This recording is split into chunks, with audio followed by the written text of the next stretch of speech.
And it is, what sports ball has 32 panels on it? 215-263 WMMR. We'll see if Patrick knows. Yo, Patrick, good morning.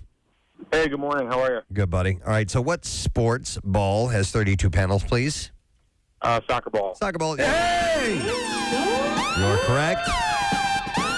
Speaking of soccer, the Union had a come-from-behind win this weekend, I believe. So, point of order? Yes. Insurrection. You're right. Insurrection. Okay. Yes. All right. Let's see, Patrick, hang on the line. We are going to set you up with a pair of tickets to see the Young Dubliners, and that is March 16th at the Event Center at Rivers Casino, Philadelphia. And tickets are available to purchase at Ticketmaster.com. Must be 21 and over, and more information is available at riverscasino.com/Philadelphia. Is it possible to age out of the Young Dubliners? I don't know. They're young where it's like a gray area? Yeah, maybe. Maybe it'd be hard. Ed, we have something to talk to you about. Number one at the box office this weekend. No surprise, The Batman had a better than anticipated take with $128.5 million. Yeah. And, Steve, you went and saw it. It's great. You loved it? I love it. Excellent. I love the movie. I really do. Nice. Think you'll watch it again? Oh, yes. Excellent. Oh, yes. It was followed up by Uncharted with $11 million, so a little bit of a difference there. Then you have Dog, Spider-Man, No Way Home, Death on the Nile, Sing, Jackass Forever. Cyrano was number 8. Then you have Gangubai Kathawadai. And Bollywood movie. A Bollywood movie. Yeah. All right, so, Scream rounded out the top 10. Isn't that wild that a Bollywood movie's in our top 10? Yeah. All right, so we're going to start with this story. On Saturday, Rocket Man actor Taron Egerton collapsed on stage during the first performance of Cock, his new play at the Ambassador Theatre in London. That's what it's called. It's about the life of a rooster. Egerton said via his Instagram story, "As some of you may have heard, I passed out during the first performance of Cock last night. I am completely fine, slightly sore neck and a bruised ego, but I'm fine." And a doctor in the audience actually came to his aid after he had fainted. 40 minutes later, the director of the play, Marianne Elliott, announced that Egerton was absolutely fine and that Joel Harper Jackson would take his place for the last 15 minutes of the show. That's weird. The understudy came in and did the rest of it. So I saw a picture of Taron Egerton jacked up, and there is a rumor that he is doing that because he's going to be playing a superhero, and there is a rumor above that it could be Wolverine. Right. In his story update, Egerton wrote, I would appreciate it if anyone who was in the theater last night just said that I gave such a committed, electrifying performance that my body couldn't handle it and checked out. That being said, apparently you're meant to actually do the full show and not just 3/4 of it. So I'll be back with a vengeance tomorrow night, he says. So, that'd be pretty wild if you're going along, you're in this thing, you're invested in it, and suddenly the actor changes 3/4 of the way through, not 80% through. Yep. And that's why they have those understudies there for just such an occasion. This is wild, Steve. This is mainly for us who have seen the Amazon Prime series, The Boys. Anthony Starr, best known as Homelander, was arrested in Spain earlier this week for allegedly assaulting a young chef at a pub while he was drunk. Starr, who was reportedly in the area shooting a film with Guy Ritchie, allegedly punched a 21-year-old Venezuelan man in the face twice during an altercation in the early hours of March 2nd, resulting in the man being taken to a hospital by ambulance. He also allegedly smashed a glass into the man's face after punching him. Whoa. It's not good. He received 4 stitches above the eye. He was apparently handed a 12-month suspended sentence for his crime, and is required to pay the victim around $5,500 within a 72-hour period to avoid jail time. Now, there was word that they might delay. I don't know exactly when the 3rd season is set to premiere, but there was talk they might delay that to let all of this die down. Okay. For some reason, I didn't think they were both coinciding, but I saw that. I don't know if that's true. If you've never seen The Boys, oh my God. Wow. I'm so excited. What a series. Yeah. It's messed up, man. It's a superhero story like you've never seen before. Was this guy the chef at the place that he was at, or is that what he is? And it so happens he's a chef. I believe he was working at the place he was at, but I'm not sure. Okay. I have no idea, Case. It just says that he's a chef. So in Spain, any conviction under 2 years is automatically suspended if the guilty person has no criminal record, which Starr does not. So, Peta Murgatroyd is relieved to have her husband, Maxim Chmerkovsky. Son of a bitch. I had it earlier this morning. Did. I said it out loud. Maxim Chmerkovsky, back in the United States. On Saturday, Murgatroyd posted photos of Chmerkovsky embracing with his family, writing, "I never thought that our family would be directly affected by this in our lifetime. I never thought what we were seeing on our TVs was reality in 2022. I've never hugged him so tight, shaking and forever grateful. Now it's time to heal. We cannot go back to our normal. Our lives will be forever changed. We have a new normal, and that's okay." She added that they have big plans in store, and their sole focus will be on the war in Ukraine and providing assistance to Ukrainian refugees. So they're doing better. On Sunday, Angelina Jolie posted an Instagram that she landed in Aden, Yemen, to assist refugees for the United Nations High Commissioner for Refugees. So she still has her United Nations post. Yep. As she said, as we continue to watch the horrors unfold in Ukraine and call for an immediate end to conflict and humanitarian access, I'm here in Yemen to support people who also desperately need peace. The situation here is one of the worst humanitarian crises in the world, and with one civilian killed or injured every hour in 2022, an economy devastated by war, and over 20 million Yemenis depending on humanitarian assistance to survive. So she's continuing to walk the walk. TMZ reports that Parks and Recreation stars Nick Offerman and Megan Mullally told Russian President Vladimir Putin to F off during the Independent Spirit Awards on Sunday. Mullally had said, "I think we speak for everyone here when we say we are hoping for a quick and peaceful resolution, specifically F off and go home, Putin." Offerman added, "We hope Putin F's off and goes home, and to that end, let's all enjoy with a Spirit Awards salute to Putin." So that was their little way of. He's really good in Pam and Tommy. Oh, yeah. He is. He's, as the slimy porn director. Yep. So according to Page 6, Kristen Cavallari had a sweet time at Magic Mike Live in Las Vegas over the weekend. The Hill star was pulled on stage where she received a whipped cream-filled lap dance. Oh, yeah. Yep. She commented on a video of the performance, "Good times, thanks for having me," along with a laughing and crying emoji. So this one gets very, apparently this Magic Mike review gets very handsy where they're, and that's the big draw where they'll crawl all over them, they'll grind on them. They'll do that at other shows, but they do it a lot more here. That's the rumor. Not that I've attended and loved every second of it. Is that her laying on the ground? That's her laying on the stage, yeah. Oh, jeez, okay. Yep, she looks completely laying on her back, and she's having whipped cream sprayed into her mouth. So don't worry, just a good night out. All right, so we had a few character actors pass away over the weekend. A gentleman by the name of Johnny Brown, the actor, comedian, and singer, best known for his role as Superintendent Nathan Bookman on the popular 70s sitcom Good Times, passed away on Wednesday. He was 84 years old. I always liked him. He was a stand-up comedian, too. Yeah. And he was always the brunt of all the jokes on that show. Confirmed by his daughter, Broadway actress Sharon Catherine Brown, and no further details on Brown's death are available at this time. Sharon wrote, "He was literally snatched out of our lives. It's not real for us yet.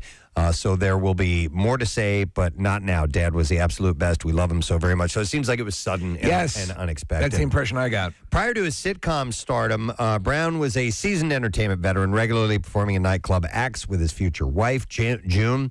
Early in his career, he dabbled in recording music as well. He released a single called Walkin' Talkin' Kissin' Doll for Columbia Records in 1961, and another one from Atlantic Records called You're Too Much in Love with Yourself in 1968. In 64, he was featured in a supporting role in a Broadway musical adaptation of the Clifford Odets play Golden Boy, and the show starred his friend and entertainment legend Sammy Davis Jr. It lasted more than 500 performances. So that was his buddy. He was a veteran, yeah. He ended up on Rowan and Martin's Laugh-In as well. Yeah. He was hired during the third season and was a regular cast member for the remainder of the show. One of the Laugh-In writers, by the way, served as a producer on Good Times, and Brown would join the Good Times cast during the second season in a recurring role, and he would be promoted to main cast member for the show's fifth and sixth seasons. On Good Times, did John Amos leave after the first season? I remember he left early on in that I don't show. remember it being the first season. Was it that quickly? I'm not sure. Not really sure. Maybe a little bit longer, but I remember he left because the focus of the show became JJ. Yeah. And that was not sitting well with him. Aside from Good Times, Brown guest starred on many sitcoms in that era, including Maude, Love American Style, The Rookies, Chico and the Man. He ended up also on shows like Archie Bunker's Place, The Jeffersons, Fantasy Island, Punky Brewster, He did Moonlighting, Martin, everything. Family Matters, Sister, Jamie Foxx Show, Keenan and Keel, and Everybody Hates Chris, just to name a few. And by the way, Janet Jackson honored him on Instagram on Saturday, writing, "Such loving memories of our time together. You were full of laughter and forever smiling. Always so sweet and kind to me. I love and will miss you." Janet was just a kid when she started on the show. I mean, literally like 5? She was a little kid, yeah, somewhere in that range. And then actor Mitchell Ryan, who had a career in stage, film, and TV lasting more than 50 years, died. He was 88 years old. He was best known for appearing in Lethal Weapon and for his role in the TV sitcom Dharma and Greg. Other roles included soap operas Dark Shadows in the 1960s and Santa Barbara in the 1980s. You remember he was the pompous law firm head in Liar Liar. Yeah. Was he? He was also in Grosse Point Blank as well. He was the who do you call it? Minnie Driver's dad. Okay. The one that Cusack was hired to assassinate. He was in the Navy, and then he pursued theater work. His breakout performance came in 1966 with Dark Shadows. He played ex-convict Burke Devlin for one season, but he was fired because of alcoholism, and he wrote about that in his autobiography last year. Then he appeared in Magnum Force and High Plains Drifter and Blue on the small screen. He did TV soap opera Santa Barbara, but his biggest role, or his biggest screen role breakout, was in 1987. He played the antagonist General Peter McAllister opposite Mel Gibson and Danny Glover in the first Lethal Weapon series. We have a clip of him from that. We do? If you want to hear. Okay. Excellent. All right. Yep. Here we go. The bulk of the heroin will be here Friday night. We'll make delivery at that time. Have the money ready and no tricks. If you try anything, you'll have to talk to Mr. Joshua. Yeah, right. Joshua. Yeah, right. I got you. Yeah. Merry Christmas. Yeah, right. Merry. I love the scene right before Riggs break in. He's got Danny Glover's daughter tied up, and he's like, "Yep, that's one good-looking daughter you got right there." He's scumbag. And then boom, everything turns. So he was also the father, Edward Montgomery, on the TV sitcom Dharma and Greg. He was the president of the SAG Foundation. I didn't know our that. union as well, from 1999 to 2008. So sad news there. Let's see some other stories to pass along. The team behind Jeopardy is addressing a clue involving Ukraine and Russia. That aired on Friday's episode. During that episode, it featured a double Jeopardy category entitled Bordering Russia. The $800 clue, which read by host Ken Jennings, was the Kerch Strait, along with serious border issues, separates Russia from this country on the Black Sea. Contestant Adrian Alcala delivered the correct response, which was, "What is Ukraine?" And prior to the episode, the show's official Twitter account posted an explanation for the clue. It said, "Please note the clue in today's show concerning Russia and Ukraine was recorded January 11th, 2022. They actually popped a graphic up on the screen when the question was displayed. So yes, and it said recorded on January 11th, 2022. Right, correct. Yeah, so they were just following up with that in case people were wondering what the hell, why such a touchy subject was made into a Jeopardy question for this particular round. So Pam and Tommy has been running on Hulu, and Pamela Anderson made it very clear she was not involved in making the show and not at all interested in watching it. Instead, she'll be setting the record straight with her own documentary, which was announced by Netflix last Wednesday.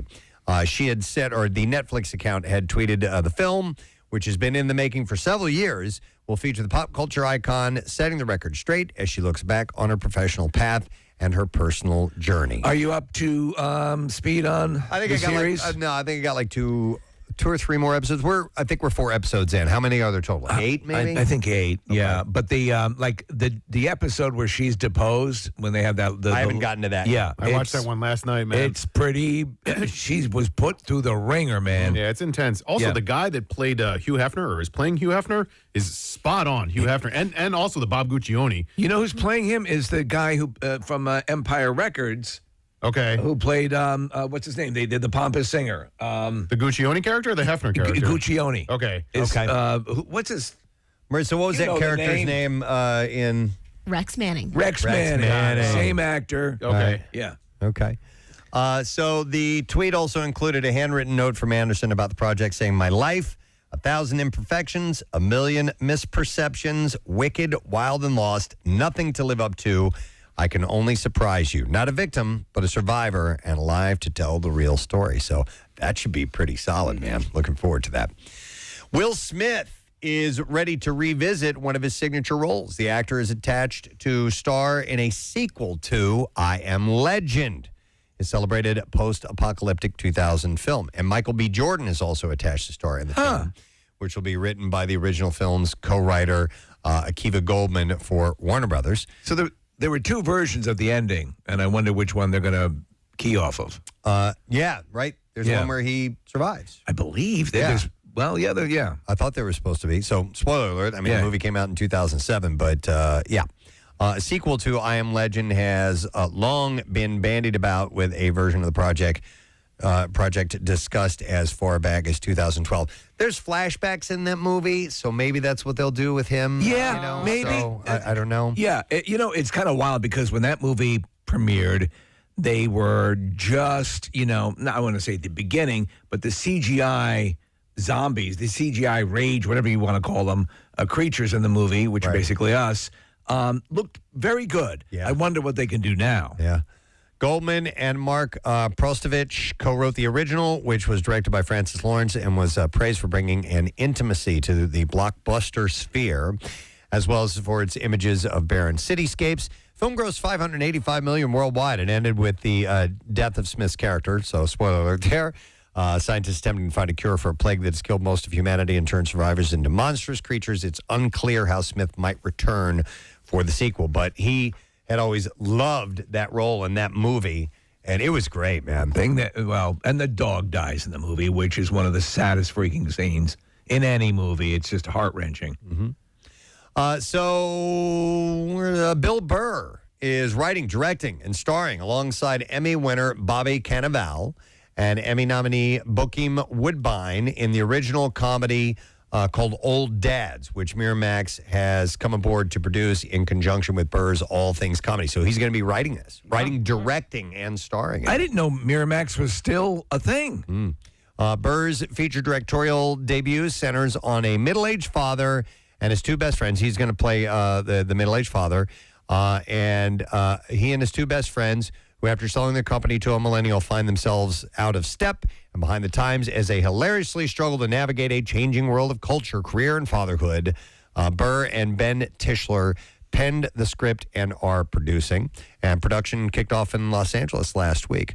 Burr said, "I'm very excited to start shooting Old Dads. This comedy is based on my own and my co-writer Ben Tischler's lives. Miramax has been awesome to work with, and I think people are really going to like this movie," he said. So we'll see. And Bill Burr does good stuff. Yeah, absolutely. Oh yeah, I wanted to mention this one more for the little bit earlier in the entertainment news, but New England Patriots owner Robert Kraft, yes, turned 80 back in June, but there's an exciting new chapter in his life that's just beginning. He got engaged to his longtime girlfriend, Dr. Dana Bloomberg. How old?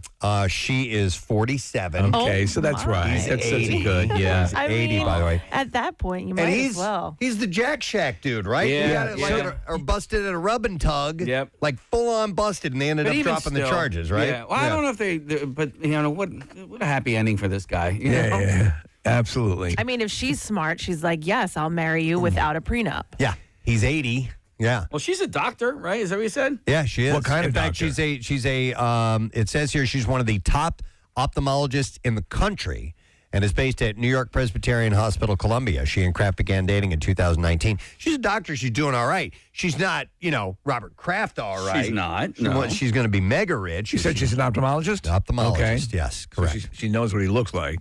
She does. She can see him clearly. Yeah. And I have to assume that her handy game is strong. It's got to be Right. pretty decent. She's 47. There's a lot of years left in that wrist. You know, the thing that was so outlandish about that story is that Jack Shack was in a strip mall. Yeah. And his car, his what was it, a Bentley? Probably. Was parked out in front of the Circus World of Values. Right. A source told. By the way, Tommy Hilfiger was the honoree at this event that they were at, and Hilfiger had congratulated Kraft and Bloomberg on the recent engagement. This seems right. The source said Hilfiger said that his good friend Bob Kraft got engaged to Dr. Dana Bloomberg at the event on stage, speaking to a whole audience. And the source told Page Six that Bloomberg was wearing a, quote, giant rock on her finger. Of course. Yeah. Surprised she didn't have it in a wheelbarrow. Right? Exactly. All right. And let me see. Is there anything else I want to mention before we move on to the clips? I got one for you, Preston, if you want. This is our buddy Rupert Grint. I call him our buddy because you guys watch Servant. Yeah. He just doesn't know yet. Yeah.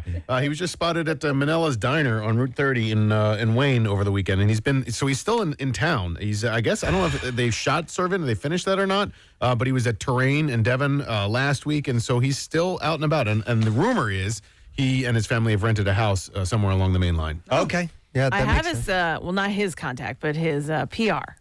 Oh, really? Yeah. We need reach out to them. so we can be turned They're down by not them here. at least. Let's Yeah, at least let's have the at honor of being least turned down by them. They're not in the United States, so I have yet to hear back from them. Have I you don't know if started- that has anything to do with it or not, but Have you started to watch the new season? I watched. No, I put it on and I was distracted, Right. and so I have to go back and I'm going to start the first episode over. Good. I found the first episode difficult. Yeah. It was kind of boring, and then I'm like, oh no. And then I watched the next couple. I'm like, okay, they're back on track. It's effed up. Still not exactly sure what's going on, I but still I don't love know it. what's happening. Yeah. All right, so we're ready for clips. The Last Kingdom stars actor Alexander Draymond as a youth. What in the world does that say? It's Ute. Youth. Uttered abducted by a Viking warlord. UHT. A young. Oh, that's okay. So as a Is that his young name? Yeah, Uhtred or whatever. Uhtred. Yeah. Okay. All right. Utha, abducted by a Viking warlord. And in this clip, he explains what he loves about his role and the writing in the series. Here we go. He's such a fun character to play, and I find myself finding new challenges every season. And you know, the writing has been consistently exciting. I don't give a This has got to be misspelled. It says UHT. That's his name. I know. Yeah, but hang on a second. Yeah. UHTRED. Maybe it's UTHRED. Uthred would make more sense because there's Uther, Uthred. I'm not up to But my this is Viking names. Uhtred. I don't know.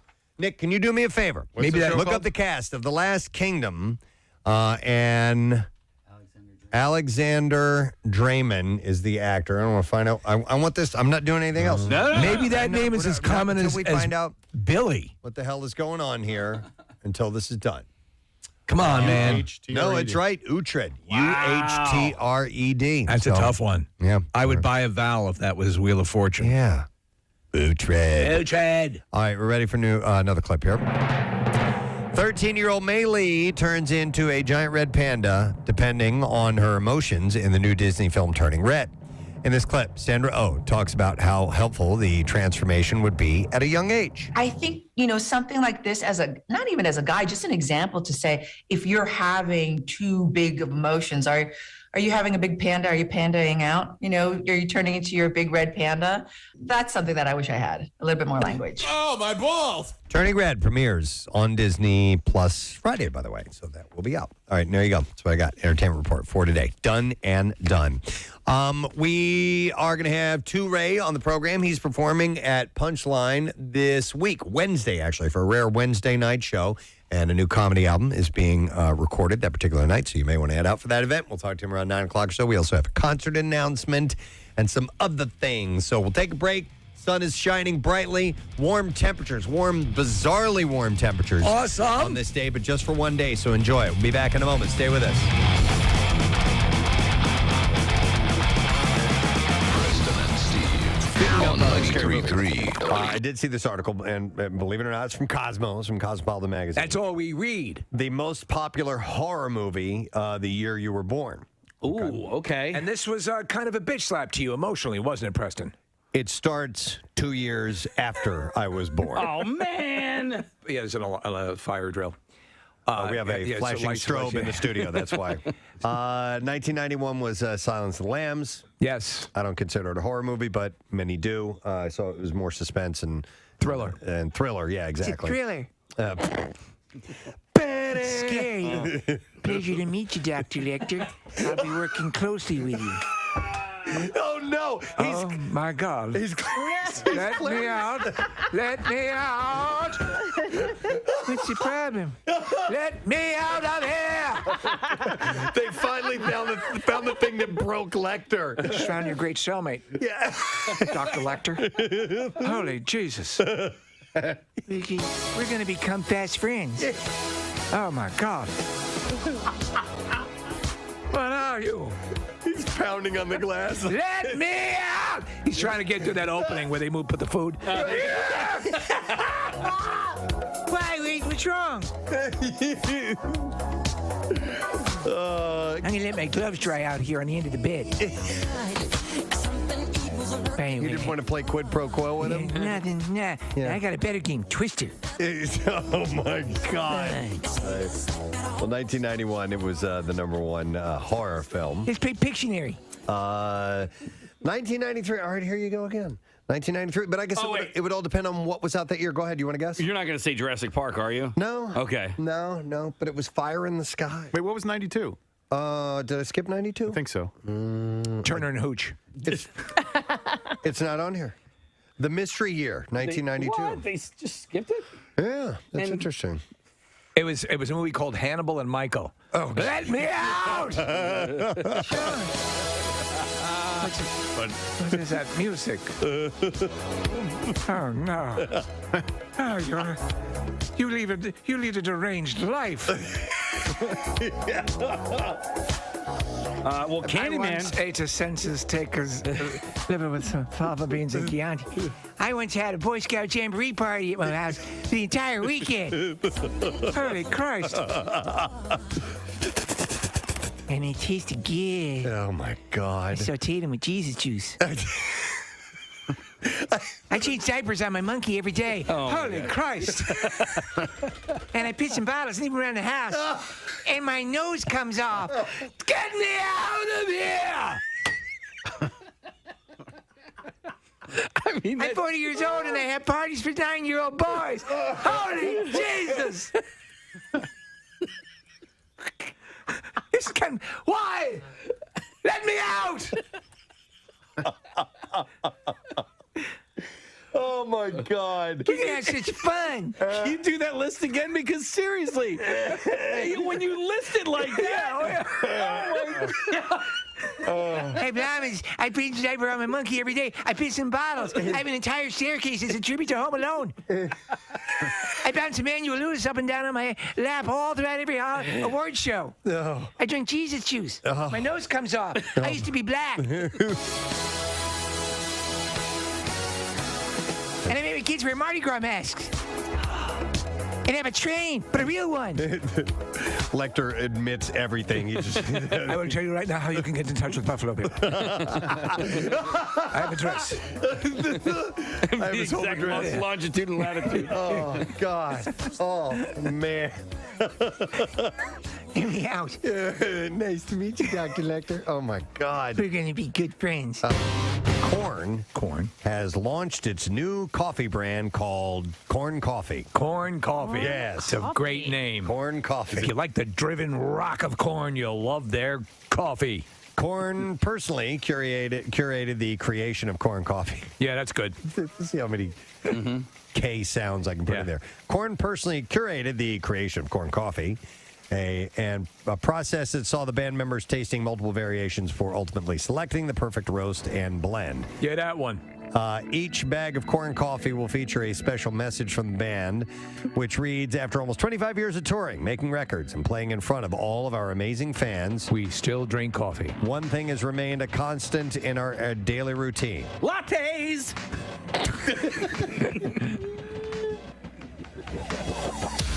I was not expecting that. I know. Lattes! No, it says coffee. The ritual, the brew, the aroma, and most importantly, that very first cup every morning that sets the tone is something that we look forward to every day. Well, this is interesting. We're actually watching footage of them sampling the various brews. Yeah. It says, because of our passion, we've gotten together with a roaster and handcrafted our very own blend, coffee. It's called corn coffee. Next up, corn licorice. Korn recently began recording its new album in Nashville, Tennessee, by the way, but now they have corn coffee. That's part of waking up is corn coffee in your cup. That's right. Yeah, cup. This is... cup. This always at the ready. Yeah, a couple. We need to have Nick coffee or something like that. Yeah. Have a cup. Have a cup. This is our new blend. It's called Nanapuya. From the hills of Nanapia. Yeah. Brought down by mules every day at 2 o'clock after the afternoon rain. The beans are enriched with monkey urine. If only we had a coffee sponsor to do this for us. I know. Yeah. Right? Nanapuya. Well, that's good. Have a cup. Yeah, a cup. God. Or no, the question would be, would you like some? Yeah, a cup. No, not Nanapuya. Yeah, cup. Come on. Yeah, a cup. That'd be ridiculous. Do you want a thermos or a cup? Yeah, a cup. Okay. Oh, one Nanapuya for table 7. Okay. What is that one? That's you. That's Mini Wookie. That's Nick. So you asked, have you decided what you like, sir? Nanapuya. Nanapuya. Nanapuya. I don't remember Mini Wookie. All right. Anyhow, Korn has coffee. Corn coffee. It's almost an embarrassment that we live in this city and that we don't. You know, But I think you're right, though, Preston. Stop and check it out, at least to some degree. Why groups of people decided that it would be a good idea to memorialize this person in that form. Also, don't hesitate now and then to throw a rope around on it and attach to your boat hitch. That why is intriguing to me as well. Like, what the hell is the point of dragging a statue into the river? But, you know, when I heard the news report it this morning, they reported it as if, like, here we go again. Now, there was only one other incident, but... Yeah. There's a lot of statues being pulled down for various reasons, whether you had down south with the Confederate statues and things of that nature, and if they believe, well, you know, there's it's kind of the thing. But this thing seemed like, what's that about? Yeah. Hey, what did Rizzo do that was so great that he gets a statue? He was just a really popular mayor. I mean, like he was larger than life in a bunch of different ways in stature. Yeah. And so because of his tactics, he was well known. He left his mark, good and bad, and deserved a statue as a result. Yeah. You're a real crumb bum. and he gave us that. If that, honestly, I would give him a statue just for that. For crumb bum? I'll take you out back, both of yous. Yeah. My arms tied behind my back. Yeah. I'll pound you into the pavement, I will. That whole audio, you look like a lush to me. He's telling the reporter. Yeah. Would you care to talk to CBS? You look like a lush.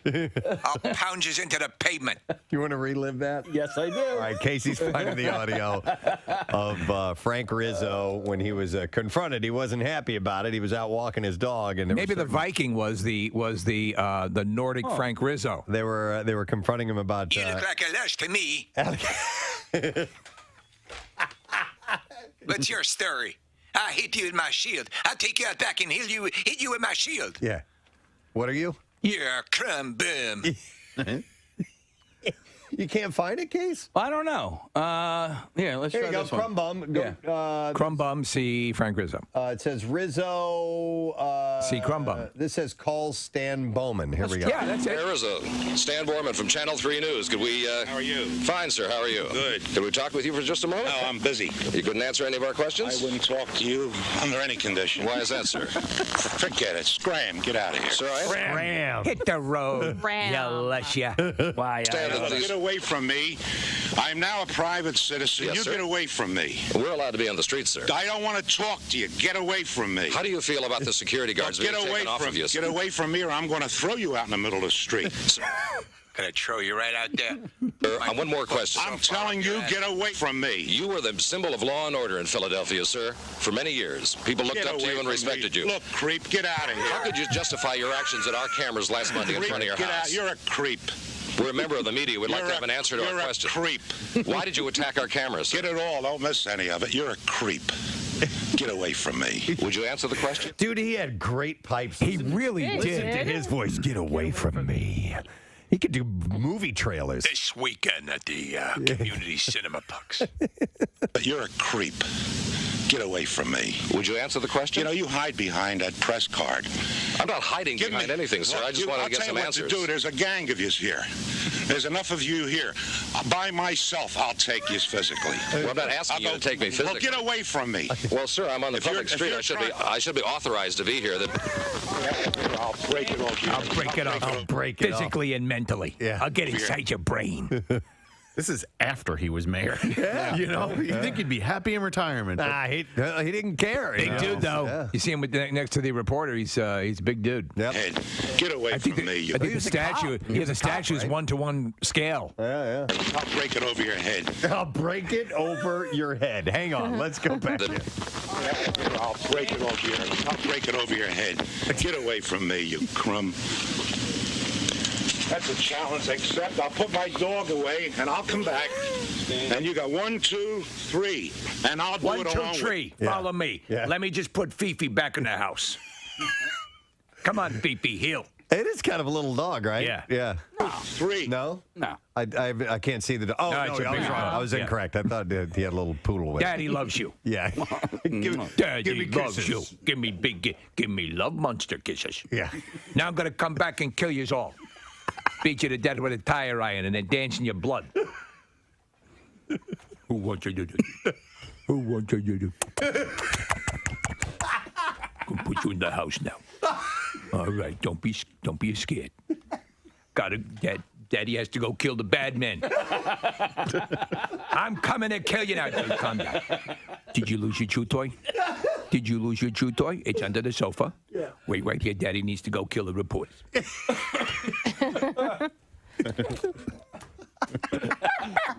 Yes, I know. Talking. Yeah. Get up in the living room window. You want to see Daddy kill the bad men? Yeah, that's right. Sets him up where he's got a nice view of the street. I'm doing this for you. Yeah. 2, 3. And I'll do it along with you. In that back of that fence. Just the 3 of us, 4 of us, me and you. 4 or 5. I tell you Butt what, call plugs, some if of you the will, family members. Bring and them out here, butt too. plugs for every now and I have to remember there might be new listeners to the program, not know exactly what the hell I'm talking That's about. true. That's true. We do shart outs instead of shout outs, and butt plugs are a charity plug that we will do With our spin. And in fact, we have a little theme song that we could play if you want. let's Okay, do I have it. 2 of them, so we haven't done the butt plug theme in a long time. Yep. You gotta- Just as a setup, and I'll mention a couple of these very quickly. And this is our butt plug theme song. To spell it out for you. Butt plug, butt plug, butt plug, butt plug. Here's some butt plugs loaded up with deets and info, man. Charities can email us and we'll do what we can with a butt plug, butt plug, butt plug, butt plug. Yay! All right. Beautiful. I got this from Jenna Fici, and she says, my sister Jillian has been dedicated to serving the city of Philadelphia as a police officer the last 20 years in our occupation. Fear isn't an option when it comes to protecting others. However, with her husband, Don's recent fatal diagnosis of ALS at 46 years old, fear and uncertainty is the only thing that is certain. So we have their GoFundMe account on PrestonandSteve.com. And she says that our goal with this GoFundMe page is to help raise money, not only to encourage much of the financial need for unexpected medical expenses, wheelchair and accessibility in the home and other daily needs, but also to help Don check some things off of his bucket list as well. And we want to take some of the burden off of Don, Jillian, and the kids so that they can focus their attention on enjoying the time they have left with each other as a family instead of worrying financially. So we have that link. It's on PrestonandSteve.com. Is it on the community page, Nick? Yes, it is. Okay. If you'd like to help out with Jillian and Don, you can do that and go make a donation. And we have all kinds of links on the community page, but that's just that's tough for any family to go through. Listen, there's so many bad things that can occur, and obviously diseases and so on and so forth. In particular, ALS is just it's cruel. brutal. Yep, absolutely. All right, and then here's another plug I would like to send out. This was courtesy of Cynthia A. McCourt. And she writes, she works as a Bucks County Justice Center as an official court stenographer. And she says one of our court minute clerks, Natalia, and her husband are native Ukrainians and will be returning there on Sunday. She sent this to me last week on a 2-week humanitarian mission to help along the Ukrainian-Poland border. They still have family there, including an aunt who, as a baby, was carried out of Poland when the Nazis invaded and now is in Ukraine living through the Russian invasion. So she sent me this long list of items that are needed, and there's a lot of stuff that's needed. And she writes, so they're holding basically a drive for items that are needed. And she said, Natalia's church has set up a GoFundMe, and that is currently awaiting approval. In the meantime, donations of the items are accepted at the Ukrainian American Relief Committee, which is 1206 Cotman Avenue in Philadelphia. Also, United Methodist Church of Huntington Valley. Sunday and most evenings, Manor College in Jenkintown. Holly Murr Bearers Ukrainian Catholic Church, which is in Ridley Township. So if you want to check if those places sound familiar to you, check in with them and find out what they're looking for and when you can donate. Is there a Facebook page with that information? You know what? She didn't send that over, but I'm sure a quick search and you can find that information out. But she just wanted me to make people aware of these drives that are going on. Like I said, it's like 2 pages of items that are needed. And there's everything from everyday items for citizens, but there's also like hospital items and things like that are needed. So if you are interested, you can check those out. And Nick, I'll send you the information over if you want to try and post that on our website as well. So I wanted to get those out, those butt plugs out there. And then I have just an email. You guys all received this. I wanted to read. This is so great. And it is, the subject line says, Whopper and our Preston and Steve Zoo family. So to set the stage again, Whopper, we had an intern here, and it was her first day one time, and she was doing the phone screener, and so you answer the calls, you ask them what they're calling about, what their name is, you put their information up on the screen so we can see it and we can know which calls to go to. Right. And so I went to a caller, and I said, this is Whopper. Walper. Never saw that before. And it was supposed to be Walter. She made a typo, and it was really funny. And she got upset because it was her first day, and she cried, and we felt horrible We about thought it that. was awesome. We thought it was great. We thought it was great. So anyhow, that was the impetus for this email, and it says, good morning, As a master procrastinator, I've had this email written in my head forever, but after you revisited the Walper clip, I realized it was my sign to actually send it in. My boyfriend and I are longtime podcasters from Maryland and moved to a somewhat rural area a few years ago. With our new house, we also inherited lots of critter visitors and, of course, had to name them. First was the huge groundhog that we named Walper, which soon turned into Mr. and Mrs. Walper. The groundhog that lives under our neighbor's shed is Wilson Walper. And we've even had a few litters of baby Whoppers. So that's what they call them when they see them out in the yard. That's great. Hey, Whopper's out by the, out by the fence. Or there's Mrs. Whopper. Now, the rest of the Preston and Steve family, so all squirrels are named Squirrelito.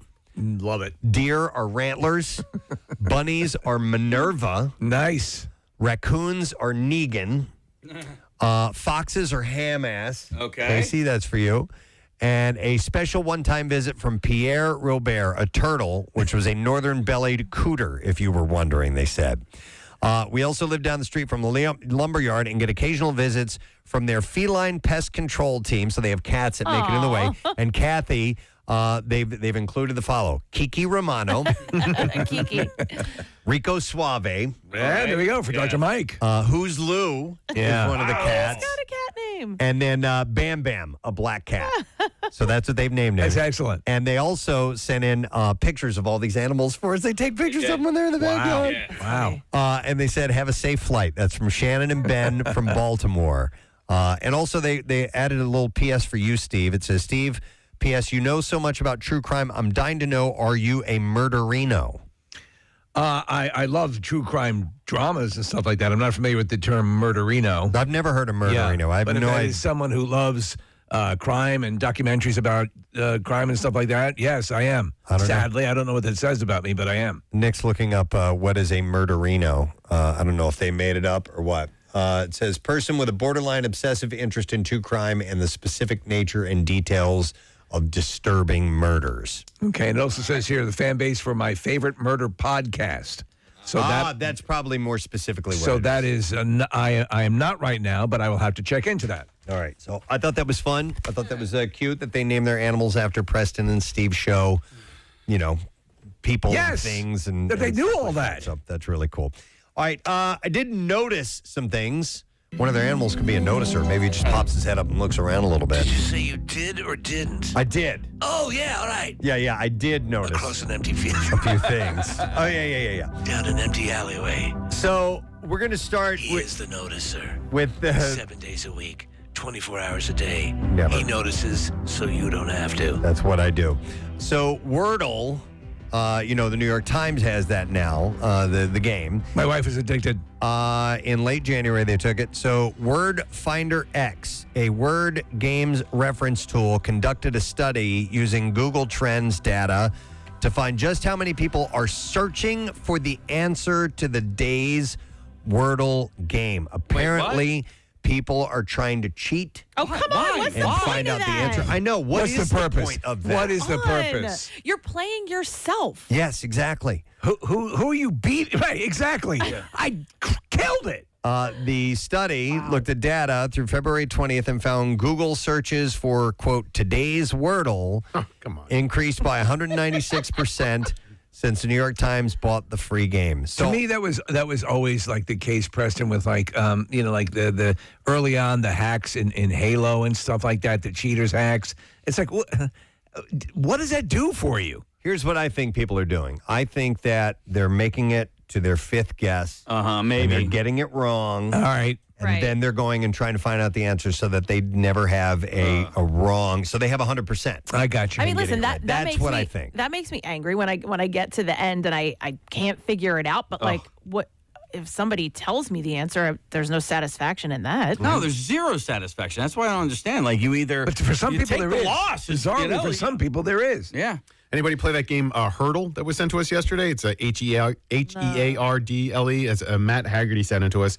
Yesterday's game, it's basically name that tune. You get like 6 tries, and then they extend the intro to it a little bit every time. Yesterday's was Kanye, so I didn't get it at all. But the day before that, it was Fleetwood Mac's Dreams. So they're going to be all over the place formatically? Exactly. All right, and it's like 15, 16 seconds of the song. And it was fun to play it yesterday. Okay. I just, I don't know very many Kanye songs, so I didn't get that one. Nick, there's a dude on TikTok who'll do one note. And I'm thinking, okay, this is going to be a nightmare. And I've gotten every one of them. Like, he's picked such iconic one-note intros that I'm actually enjoying it. If they did Fertile, where it was just fish songs. Or Fertilizer. I would be good at that. Fertile? Yeah, Fertile. Yes. I did that. We did it on the show where he gave me 2 seconds of a song. That was fun. I crushed that. Yeah.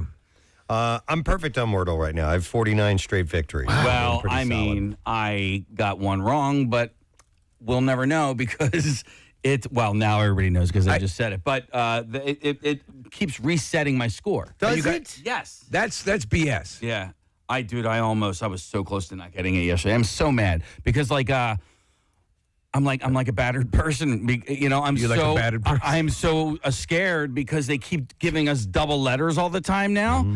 And so yesterday was a fairly easy word, but I had gotten to like guess number 4, and I was like, oh my God, there are so many letters that I could use. So I had to basically waste guess number 5 with a whole bunch of letters that I knew weren't in the word. I hear you guys complaining about the obscure words that they have used. Dude, they did vivid recently. Vivid. Yeah. 2 V's and 2 I's. That's the thing. When it comes to double letters, it's not necessarily the words that you don't know. I mean, that can be difficult. I've only had one where I was like, really? I don't even know what that is. Mm-hmm. But it's the double letters that can be kind of cheap, I think. Yeah. You know? They if you guess a letter correct, they only give you one of those. Right? That's not right, because in Wheel of Fortune, if you were to guess, you would get both of those. Yes. Yep.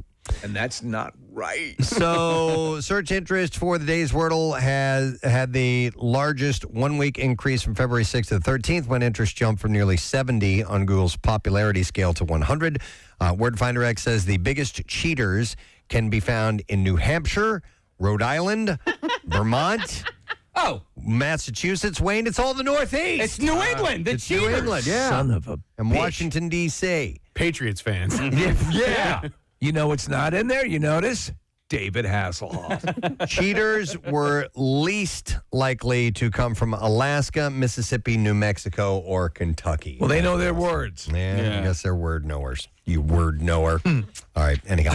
Don't cheat. It's stupid. What's the point of that? Okay? You know? I mean, it's whatever. Why are you playing that You game? only cheat yourself. Yes. All right, so I also noticed this story about American workers not feeling appreciated for what they do, with 63%, nearly two-thirds in this poll saying in a new survey that they feel unappreciated by their employer on a daily basis. So is this a clarion call to employers to make their workers feel appreciated? I would think so. Like, for example, if you have a meeting and there's no cookies or brownies at that meeting.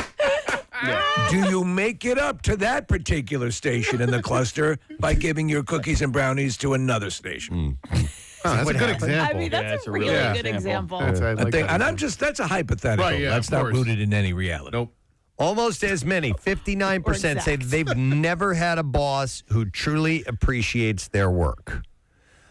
In the one poll survey, 41% said favoritism among employees from management makes them feel the most unappreciated, while another 39% cited a lack of communication and recognition from the higher-ups. Well, I mean, listen, there are classes that management probably should take because there are, listen, there have been studies and about how. There are classes. You can tell when they take them. Yeah, but I mean, there are studies out there that, like, this is how to be a proper manager. Like, we understand that, like, maybe sometimes your workers aren't doing their job or not working up to their standards or whatever, and that's fine. But, like, there's a certain way to approach it because, Well, yeah, and that's a management. That is a management course. You're right, Kathy. There's tons of. They'll do getaways and they'll do all this stuff to up their game as far as dealing with the employees. And you can tell when they come back from their course and they have all these support, confront support. Right, exactly. It's like a sandwich or something like that. Yeah. Sandwich, meat, sandwich, cookie. Yeah, Cookie. Platter. Who went to lots of cookie a platter. seminar. I worked for somebody who, a boss that was very appreciative, and it was almost weird at first. Like, I was like, what is she doing? Like, why does she keep saying thank you to me for doing my job? But it was in the end, and I worked for her for years. It was so nice. Like, she made the atmosphere so nice, and you really felt like, okay, I'm doing something. She's appreciative of the job I'm doing. Did she ever critique or criticize something you'd done? Yeah, of course. Yeah, So we then would have meetings, and there we go. Yeah, but it just was the way she went about everything, and she was she came from like the bottom up, so it wasn't. I don't know. Maybe she took some manager classes or something like that, but you could tell it was very genuine. And like when you did a good job, she was like, "That was awesome. That was so good," and it didn't feel forced like the sandwich. Like, I'm going to criticize you for something, but then I'm going to give you something nice to say. Tray. Yeah, right. A cookie tray at the end of your meeting, right? No, but she really made it a nice place to work. I think so. I've had one or two bosses that were that withheld any sort of. Maybe I was not deserving of it. I think I was doing a good job in both cases, but withheld compliments and didn't even really communicate that much. I don't need to be praised like dramatically. I just need to. Just know every once in a while that I'm on the right path, that I'm doing what is desired of me. And you know what, Steve? It wasn't even so much the praise. Like, it was, I guess it was just that she was so genuine about it and that she did it from the very beginning, that it didn't seem like, okay, you don't need to sit here and tell me how great I am. You know what I mean? It just was very natural for her. Yeah. And when you get, it makes a huge difference. When you're getting support from your management, your higher ups, and then come in and they say that they keep doing a great job. That's awesome. So it's the best. Who was the guy? It was where'd you get that hat, Kenny? Oh my God, Big Dog. The Big Dog. Yeah, horrible, worst, horrible boss, right? He beat people down. Yeah, it's what he did. He was in charge. Somebody gave him a position to boss people around, and he abused it. Strangled every bit out of it. He's just a terrible boss. Just a mean person. I had a boss who would just never ask how you were doing. Just never it gave you. Listen, sometimes it's bad if they're constantly giving you input. It's the other side of the coin. What, like every Monday and Wednesday? You're gonna get in trouble today. Or actually, Marissa's probably gonna get in trouble. Now, there's a place that I frequent, and I go in, and the guy who runs the place, I'm not even gonna hint as to what this might be, because it's a place I go to regularly.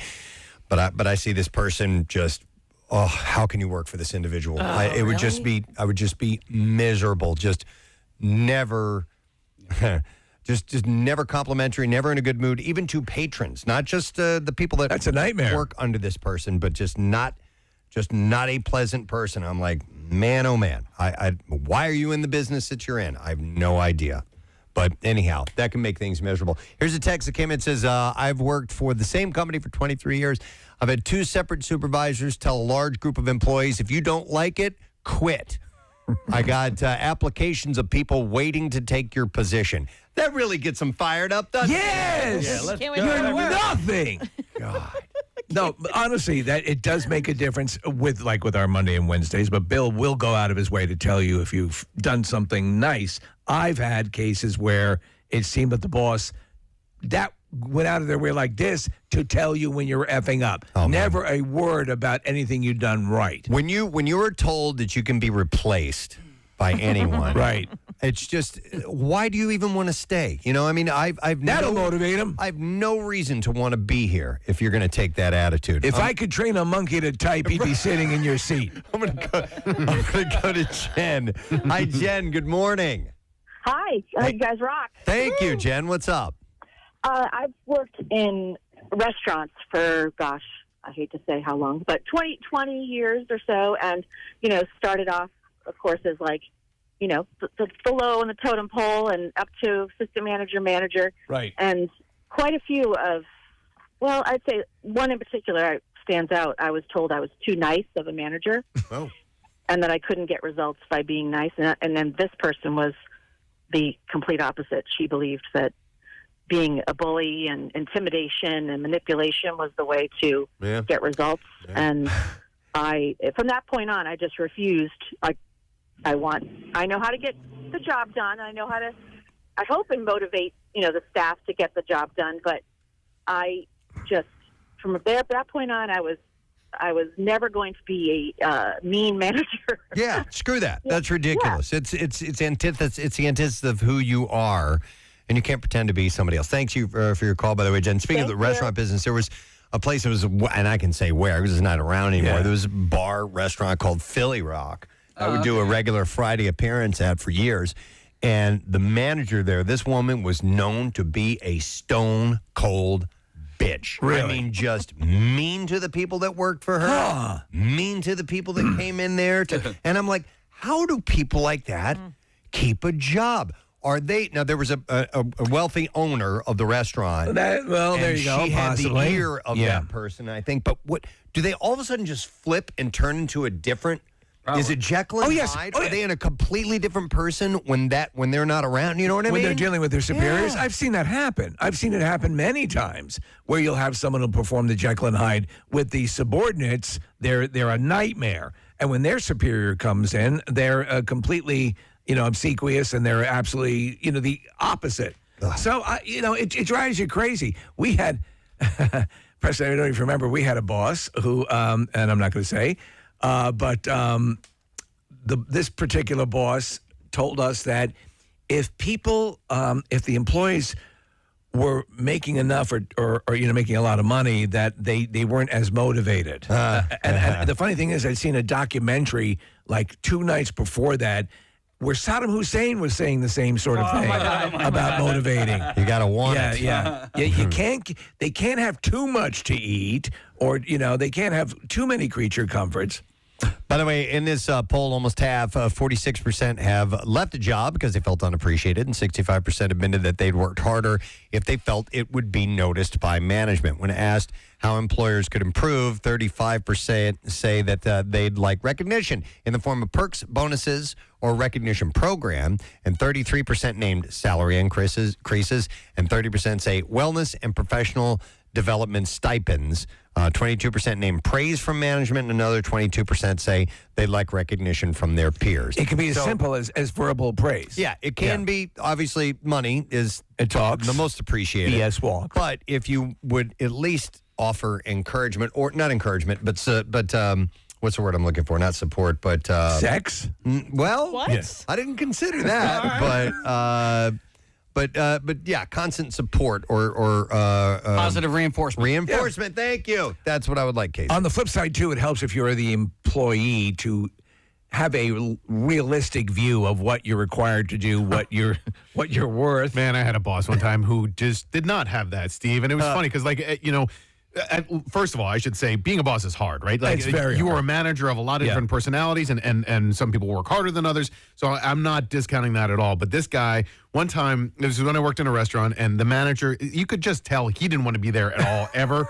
And so there were just like a few gripes and whatever. And he ended the meeting by saying, "All right, now that I've addressed these things, I no longer want to hear boo from any one of you." Boo. I was like, what? The way that he framed it, I was just like, all right, man, this guy, he hated being How a many manager. people was he talking to at the time? Probably like 15, 20. Oh, if somebody would just go, boo. I no longer want to hear boo from any one of you. Oh, managers, they love when you do stuff like that. And especially, we've told the story many times. We were sitting at a big conference table, all the employees of a radio station we were at, and the new HR guy says, "I love to fire people." Oh, my God. Means we are so motivated to work right now. We're making changes for the better when we fire people. You should be happy when you see your friends being fired out of their positions. I'm going to go to, we got a bunch of calls coming in. Justin, you're on the air. Good morning. Good morning, guys. Good morning, What's up, my man? So I have a boss. I'm not going to say what company because I still work there, but I have a boss who he's just like a lanky Vin Diesel. Like, he loves the word family.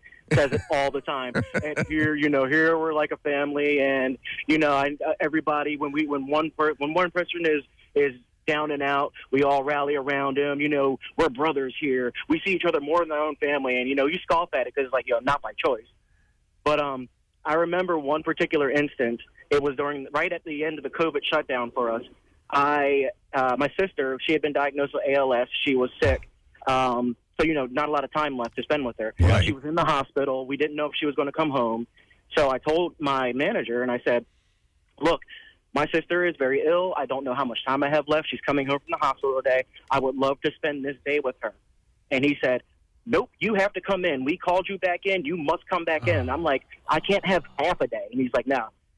So fast forward a few months later, I'm still mad at the guy. Just seeing him makes my blood boil.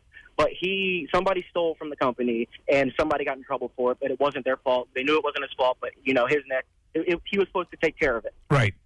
So he goes into the whole spiel about, you can't steal from each other here because we're like family. One time we had an employee, his mother was on her deathbed, and, she was sick, and she's in Texas. So, like a family, we rallied together, gave him the money and the time off to go see his sick mother.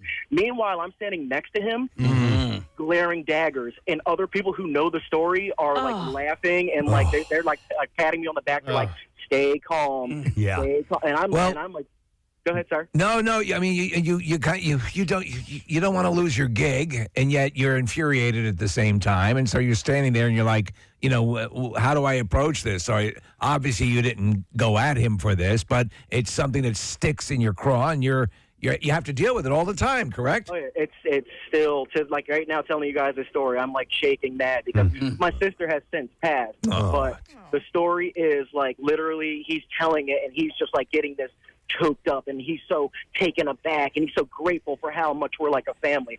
And I'm like, this guy needed to travel across the country and be gone for 2 weeks. I wanted 1 day. Oh, man. And you told me no, like firmly. He's like, can't afford it, can't do it. And I'm like, Are you eventually looking to get out of there because of that, Justin, or? Yeah, but Can't right now.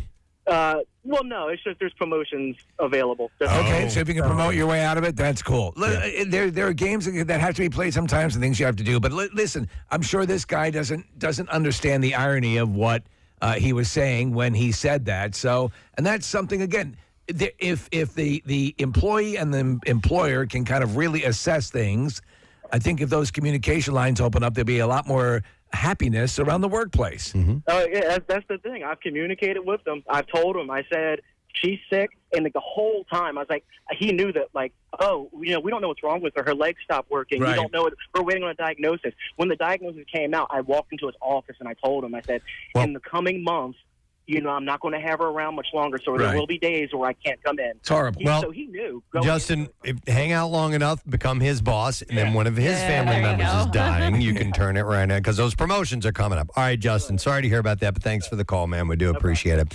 All right, let me go to Matt real quick here. Hey, Matt, good morning. ¿Cómo está, bitches? Hey, ¿cómo está? What's up, man? Nothing. I have a better job now. I'm a fireman in a very large city that's right next to you guys.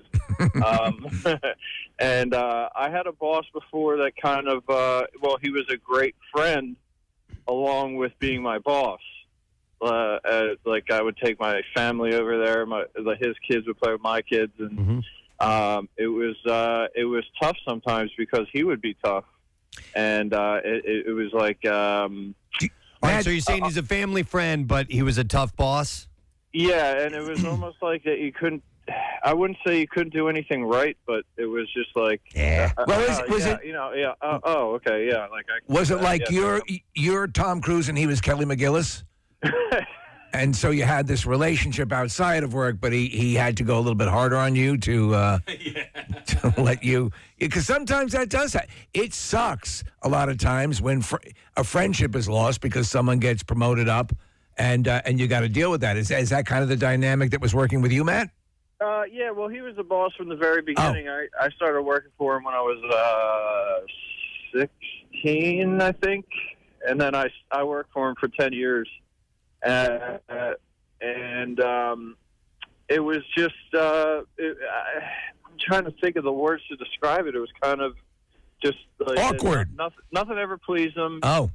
It was. Yeah, you guys were friends. Yes. That can be weird.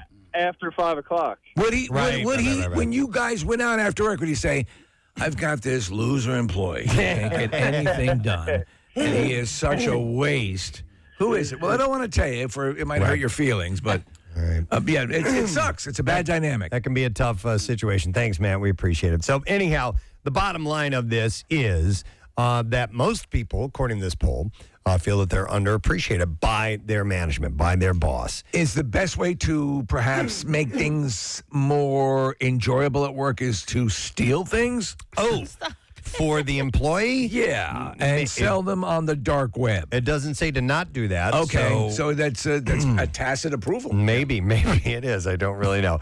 But nonetheless, the overwhelming two-thirds say that they feel unappreciated by their employee on a daily basis, like every single day. Something to make note of. That's tough. Okay. So anyhow, I noticed it, thought I'd pass it along. Thank you for the calls. We do appreciate it. I mean, yes, but I don't know if we have time. Do we have time? No. I can't. No. I can't tell you about the world's largest cruise ship, which is 5 times the size of the Titanic. That is super cool. Okay, I'll hear about that. All right, real quick. All right. So it has 19 swimming pools, 20 restaurants, 11 bars, and an ice rink, a casino, and its own central park. This is a cruise ship. On a cruise ship. Yes. You've got to see the pictures of this thing. Yeah, the Royal Caribbean liner is set out for her maiden 7-day voyage on Friday from Fort Lauderdale, headed to the Caribbean.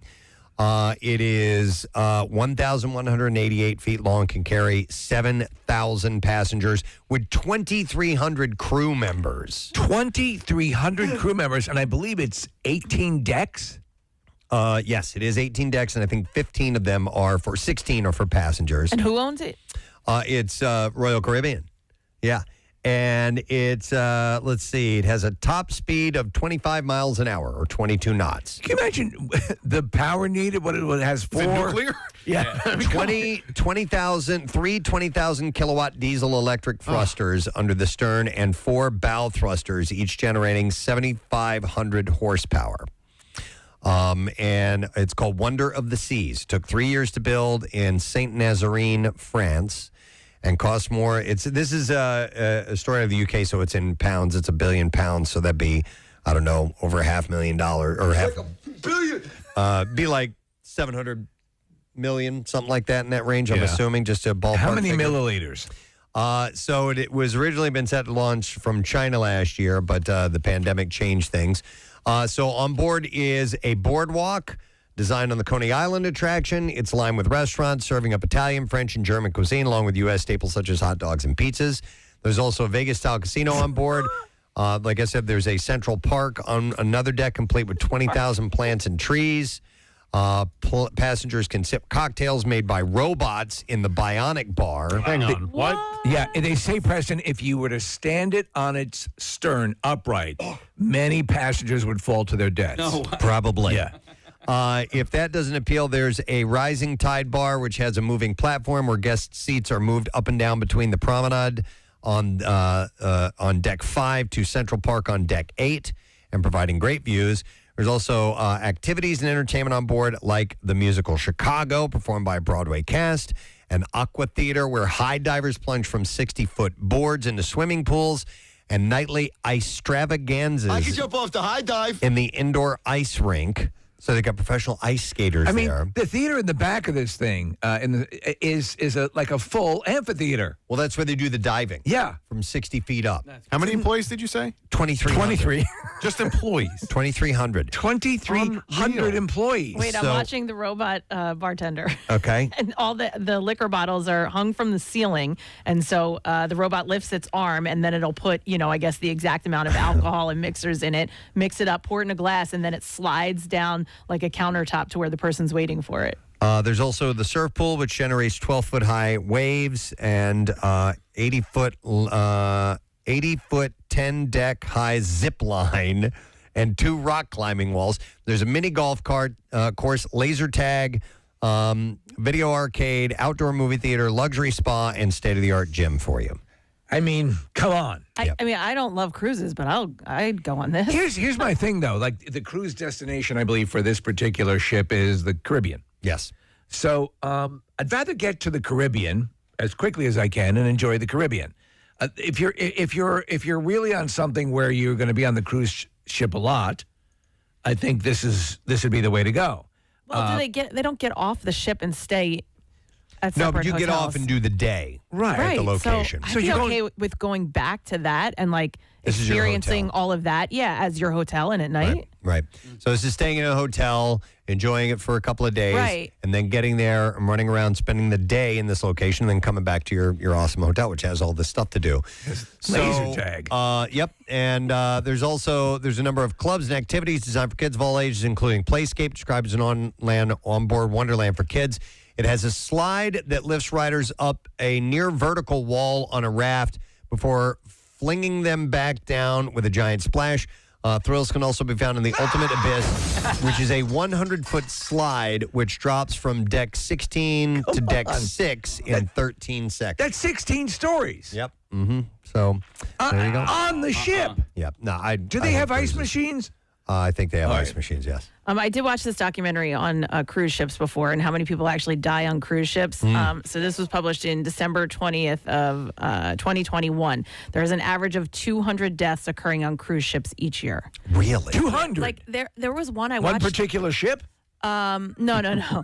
I was watching Don't go on that ship. this show that I was watching, though. There was a woman that every single year she would go on a cruise by herself. Like that was her getaway from her. She had a family, a husband, kids, and this was just, for a few days she'd go on a cruise ship. And she went on one year and she never came back. Like they believe Disappeared? she went overboard, and like for whatever reason, she was by herself, and I guess no one was looking for her. Right. I because never knew. her family wasn't on there. Yeah. I gotta imagine. I mean, if they're not, it would be insane. If every inch of every deck that you could walk out on and be on the edge of the ship, it's got to be under surveillance, right? I don't know. You'd have to be a moron not to cover every bit of that ship with security cameras. Yeah, maybe they can. Even I'm in sure the they can now. toilets. Yep.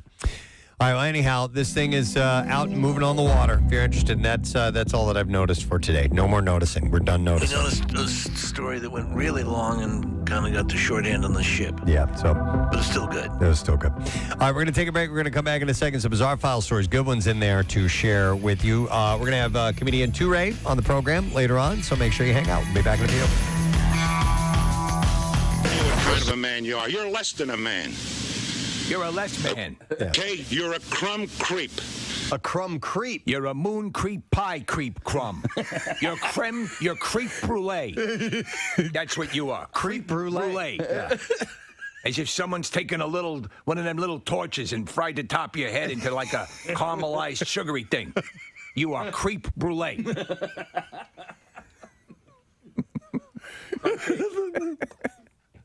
You know what you like? You like one of them fancy desserts with the thin shell on top, but underneath you just pudding.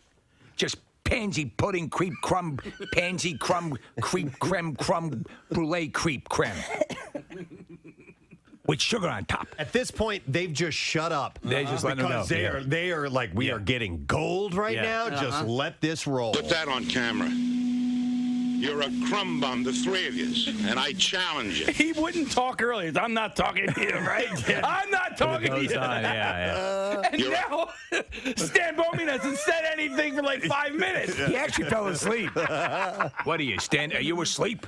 Wake up. I'm sorry, I had a long night. Where did your dog go? I put him inside, didn't you see?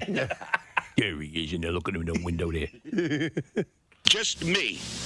There is a You're word out here. a crumb creep coward. You can't take. You won't stand up to a man. I'm standing up. We're not here to fight. We're here to get some answers to some questions. That's all. I want to fight you. Why is that? Because you're a crumb creep lush coward. You don't.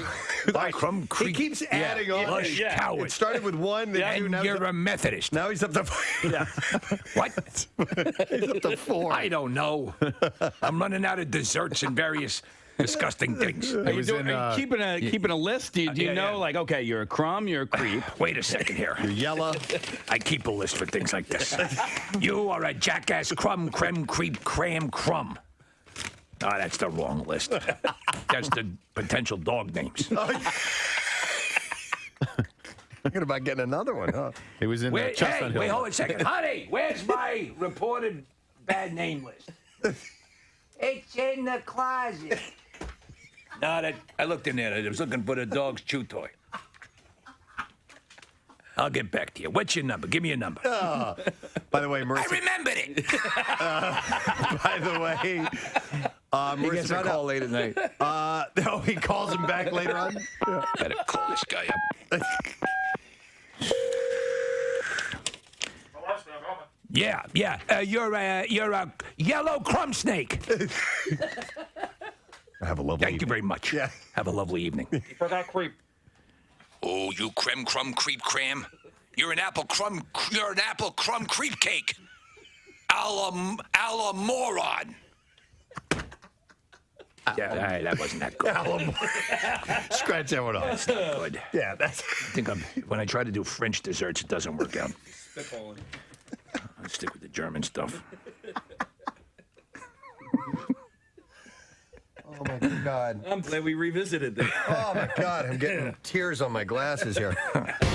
Do you remember the squirtable butter used to come in a thing? Yeah, butter spray. Is that what? I no, can't not believe it's spray, not not butter. There's an actual like liquid, almost Really? like liquidy like the way you butter. dispense mustard. It was don't more remember back in the 80s probably, and if you had a waffle, you could go blink, blink, blink, blink, blink, blink in each little. Okay. I had a waffle. Each little I'd eat it crevice. in the morning. Yeah, there we go. Do you Parkway. need butter in every little square? You do. If you're If you're a man. If you're a man. No. Okay. No, I obsess about little things like that. Okay. It's just like weird. So your answer is yes, you do. Yeah, I have a butter memory with Preston that is probably 19 years old. Do you know what it is? Butter memories. Butter memory. Preston, do you remember the butter memory? That's probably 19 years old. 19 years old. Butter memories. You would have to butter memories. You would have to give me a hint. Me, you, Steve, and Marilyn. Wow. that wraps it up. Butterfest, We did a show 1998. for 3 years together. Media Court Diner. Oh, okay. Oh, yeah. Okay. You know the butter memory? Yeah. Oh, well, do tell. So we're sitting there, and it's after we had done a show, and we're having lunch, and there was We're all just getting to know each other, by the way. yeah, we're all getting to know each other, and so they had a little ramekin full of butter, which is a small dish. And so I guess it was a ball of butter or something like that. And we're just talking, and I just reach out and grab it and just squish it with my hand, just to be outrageous, provocative. I'm like, ooh, butter, Yeah. and I did that, and he died laughing. So. I was like, what? I wish I would have done that. Love at first sight. That looked fun. Butter memories. But if I owned a diner and I dine in the morning. and I was serving waffles, there would be a special little spray that I would put melted butter in so that you could go. You would keep it like you could even have it as you could have the way you have a mug warmer where your butter could be on it and with the pump so that you could dispense that Now way. it would need to be more like misty, like a fire hose. No, like Like spray bottle. like a spray bottle, like you would spray your indoor plants. Like a spritz. I disagree. I think that the butter, like the spray butter, you're lessening the quality of the butter product. And if you're going to have like actual butter, you're going to need to have like a vat of melted butter. This is your diner, so I'm not trying to tell you how to run your business. You open your own diner next door. I'll do your own goddamn normal, boring pats of butter. I kind of want to work with you, like almost like as if I was your therapist, and to make you okay with not having butter in every square. Like it's all right. No, I know. It's still going to taste good. You're going to get enough butter. Believe me, I've Touchstone Pictures. He had to have butter in every square until a concerned therapist came into his life. My name is Romano. I think I can help you. Then we need some good music, like yes, Peter inspiring. Gabriel, Salisbury Hill. Salisbury Hill. Yeah. See if you can pull that. So the serious part when he realizes he has a problem. Oh no, I can't even get it together anymore. Every time I go into the diner, I start trembling like crazy. I think I know someone you can talk to. And then she came into his life. My name's Romano, and today's the day we start making changes. From Touchstone Pictures, the story of a boy who learned now how to not have butter in every square of his waffle. Butter Squareless Waffle Boy. Butter Squareless Waffle Boy? Or something to that effect. It's a butter therapist. I feel like I already went through this with Jace. Like at breakfast time. It's okay, honey. Unbutterable. Is that the name of the movie? Yeah. I'm doing it! I just recently had some butt issues the other day, man. Packing a flounder, didn't you? Packing a flounder. I told Casey about it. I had to make what my friend calls a butt tampon out of toilet paper. Oh, yes. By We've the all way, been there. What? We've all been there. No, Really? No, we haven't. No, we haven't. No, we have not all been there. Not Swamp ass. Kathy. Come to say you call it swamp ass. Yeah. You call it a visit from your friend. Oh, and she and Kathy always insists that it's because Just take of a shower. my hygiene. That's not You it. are dirt. Your ass is dirty. It's from cleaning too much. There, he's right. You rub it raw. He's right. You That's what rub it raw. happened. Yes. No, just get in the shower. That do this- clean, I do not it. wipe with toilet paper. No. Kathy did, and it's painful. I don't believe you. Oh my God! You can just suck it. Here's the deal. So I can tell you, I have a spotless butt. I'm telling, spick and span. But sometimes I tend to overclean. Yes. Thank you, Steve. Yes. We No worked such together for thing. 20 years, and You never know. You never know. And I apologize for never turning around and parting my cheeks to show you. Preston, you told me about packing a flounder the other day. That's what it's called, by the way. Somebody years ago told us. My friend used to call that packing a flounder. What? Putting Toilet Put the paper tissue in. between your butt cheeks. Yeah, it's a butt tampon. to help to keep the chafing down. Right. Okay. Yeah. By the way, if you're pre-med, keep listening because this is valuable information. But I just have a question for you because you were telling me That hadn't happened in years, by the way. Right. Yeah. I had an issue with it the other day, and it's all better now. I'm great. There you go. Go ahead. And we do share a lot of intimate information. Of course we do. But you had told me this packing the flounder thing, and I was thinking about it later on in the day because it had a tone as if you thought, It was wistful. As if you thought I have packed a flounder before. No, I just remember you finding it funny. Okay. I remember you finding that particular phrase funny, and that's why I brought It it is up a funny to you. phrase. Yeah. But I've yet to pack a flounder. Okay. Well, Okay. count yourself lucky, sir. Yeah, all right. Because it's not a fun experience. Few the proud. I woke up in the middle of the night and did it. I told you that. Yeah, I went to the restaurant. It can be quite uncomfortable. I'm going to pack a flounder now. Yes. And I did, and it helped, and it worked. You know what? You're missing a product here, and Preston's Flounders. Yeah. Flounder packers. Preston's, there's a little alliteration there with the P, packing a flounder. Preston's, but I need flounder packer, maybe something like that. Preston's fantastic flounder packer. It's kind of like like an alliterative sandwich with the P's on the outside and the F's in the middle. Yeah, I like it. Fantastic flounders and how to pack them. I like that That's too. not bad. It's a little long. Yeah, it is. Please welcome of Simple Minds, Mr. Jim Kerr. Yeah.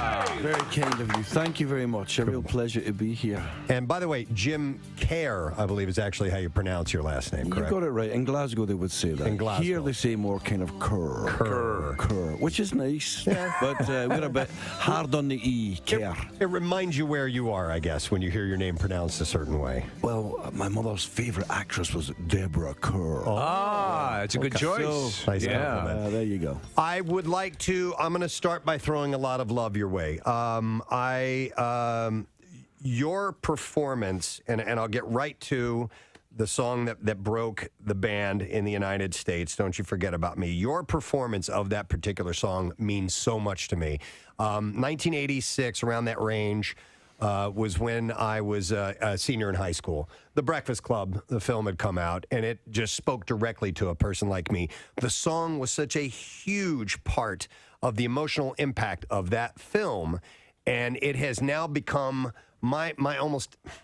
It's tangible, the emotion that I feel when I hear the song. It takes me back to that time in my life that was so important in my own personal development. I'm actually getting a little choked up here when I'm talking.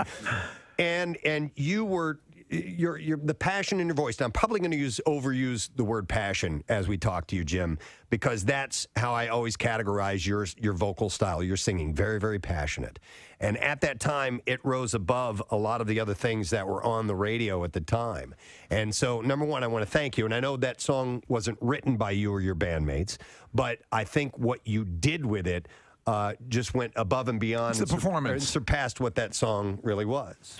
Well, it's an honor to have any song that means so much to people, but particularly with that song, we are aware in the States, actually elsewhere, that song and the movie meant so much not only to that generation, but amazingly subsequent generations as well seem to have.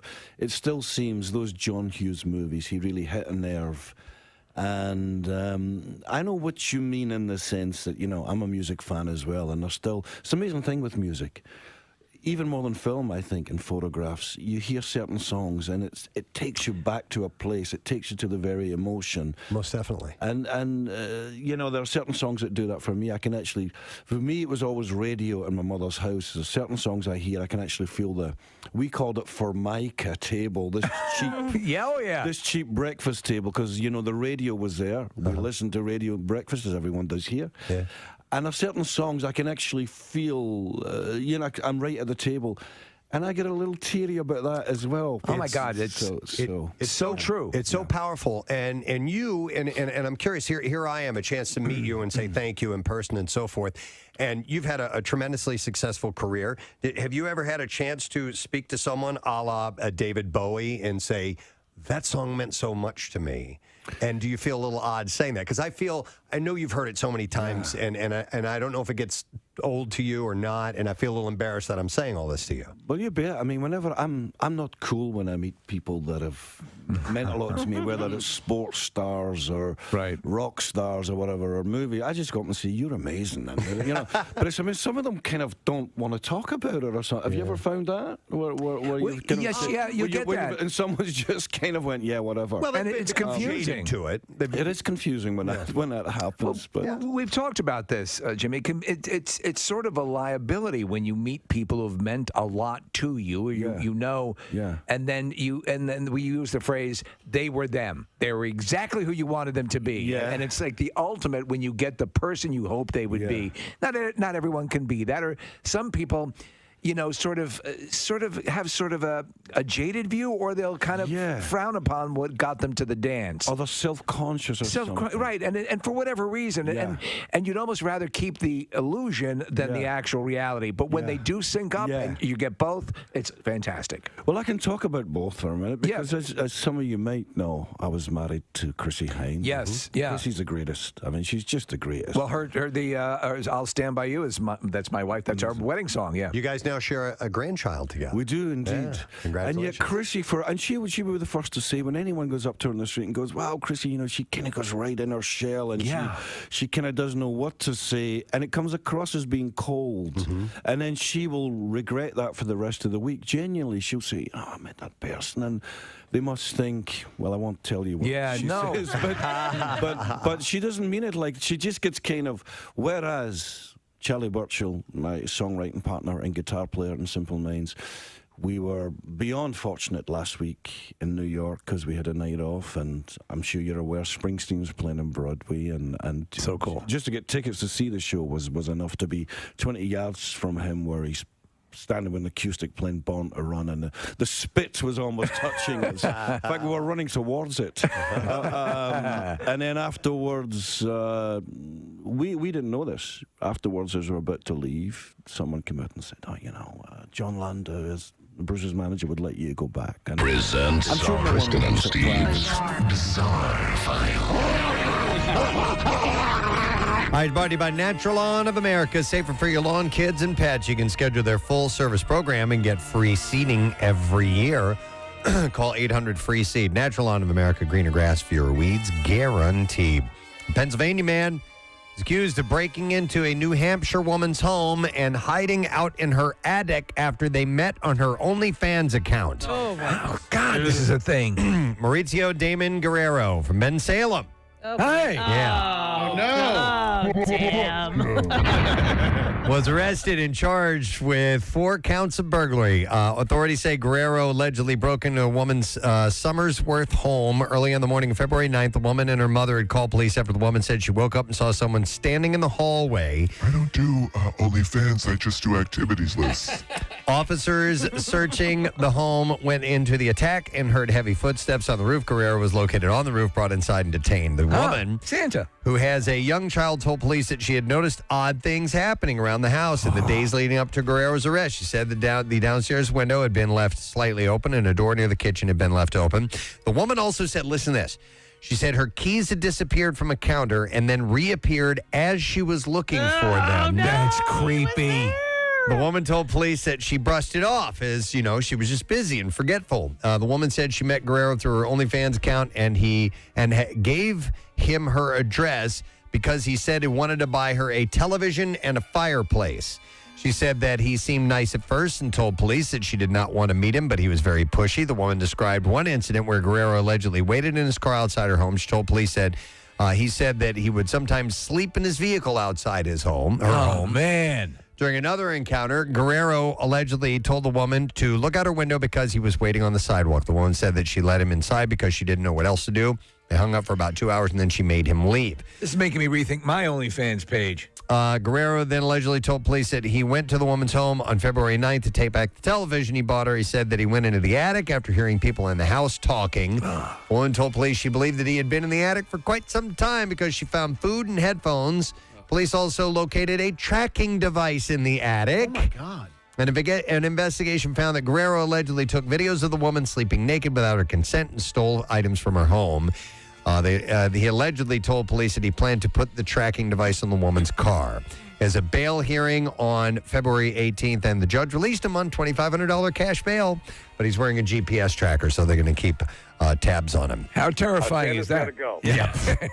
Exactly. Two-time Olympic medalist Guillermo Ringado has suffered serious eye injuries in what's being called a freak cooking accident. Okay, so Rigado's manager, Alex Bornaut, said that his client was cooking in his Miami home last week when the injury occurred. The contents of a pressure cooker reportedly exploded in his face. Whoa! This is an Olympic boxer. He said when the pot exploded and we saw how Rigando was left, we thought the worst because his face and eyes look very bad as a result of the impact of the explosion. He's lost a significant portion of his vision because of this accident. Bornaut is hopeful that Rigando's next round of tests will show that he can make a full recovery. If not, he may have to undergo a lengthy surgery and recovery process to fix the Were issue. they able to determine if it was an issue with the cooker itself, or was he doing something wrong? Don't know that as of now, but nonetheless, it was the explosion that messed up his face big time. In Florida, a teacher was hospitalized after a 5-year-old Pine Lakes elementary student attacked her. The student used fists and feet to hit his teacher shortly after 10 a.m. on Wednesday in the cool-down room. A 5-year-old? After he and a 4-year-old started to throw things around and flip chairs. An officer responded to the classroom and found the teacher sitting on the ground against the wall. She was feeling faint, weak, and dazed before she started coughing and dry heaving. Fire rescue personnel used a stretcher to take the teacher out of the classroom and took her to the hospital. The student is facing a charge of aggravated assault with hands, fists, and feet. Yeah, a 5-year-old. Was this an abnormally large 5-year-old? Didn't say so in the story. I don't know, but apparently he connected with some of his shots he took on the teacher. New York City may have a reputation as a tough and cutthroat city, but every now and then comes a story that will restore faith in humanity for even the most cynical among us. A man from Honduras lost his wallet Wednesday morning as he was walking through the always busy and tourist-laden Times Square. The wallet belonged to Eduardo Martinez, who said that he dropped it as he was rushing to work near Broadway and West 49th Street. Aside from the standard wallet items, there was $4,000 cash inside when Martinez said he lost it. He later returned to the area and frantically searched for the missing wallet. When 2 officers saw him and approached, they had been given a wallet by a woman who said she found it while she was also commuting around the same time as Martinez. And there was $1,000 in it, officer. $1,000. Now, after matching the identification, they gave Martinez his wallet back, and miraculously, all $4,000 was still inside. And then does your heart good. Yeah, it does your heart good. The thief probably took down all the credit card numbers. But. Martinez said in Spanish that there are still honest people out there, and he was very grateful for the woman and the police for helping him out. Wow. Good for whoever did that. Yeah. Bottles of Moet and Chandon champagne are being recalled all across the Eastern Europe because, across the EU. Oh, because they may be filled with a liquid form of ecstasy. Uh-oh. Moet and Chandon Imperial Ice 3-liter bottles are being recalled after reports of intoxication in other EU member states. Some bottles are believed to have been tampered with, completely emptied, and champagne and filled and emptied of champagne and filled instead with pure liquid MDMA. Wow. The bottles are sold online by private individuals, so that's crazy. Been no incidents so far, but they're trying to find out what happened. All right, I got to do this last one. All right. All right. A massive species of spider from Asia has been colonizing large chunks of the southeastern United States over the last few years, and wildlife experts say that there is little that can be done to stop the Joro spider from spreading. You're going to love this, Kathy. The good news is those same experts say that apart from being huge and scary looking, the spider probably won't be hugely disruptive to local ecosystems or harmful to humans in Alabama or other southern states. So when they mentioned they call them the parachuting spider, do they in fact... parachute down? Well, no, like other spiders, they can spin a web that will carry them from place to place that's on the wind. extra yes. wonderful. So the Joro spider is venomous, but the venom is believed to isn't believed to be a threat to humans since the spiders have very small fangs and most defensive bites likely wouldn't even break a person's skin. Oh, I'd just be laughing if one of these spiders was trying to gnaw into my hand because I would know its mandibles are too small. Joro had several advantages that will allow it to thrive and spread across large swaths of the United States. Sightings of the bright yellow and black Joro spider have become very common in the Atlanta and Athens, Georgia areas. Research indicates they probably arrived about 80 miles north of Atlanta from a shipping container, probably from Asia.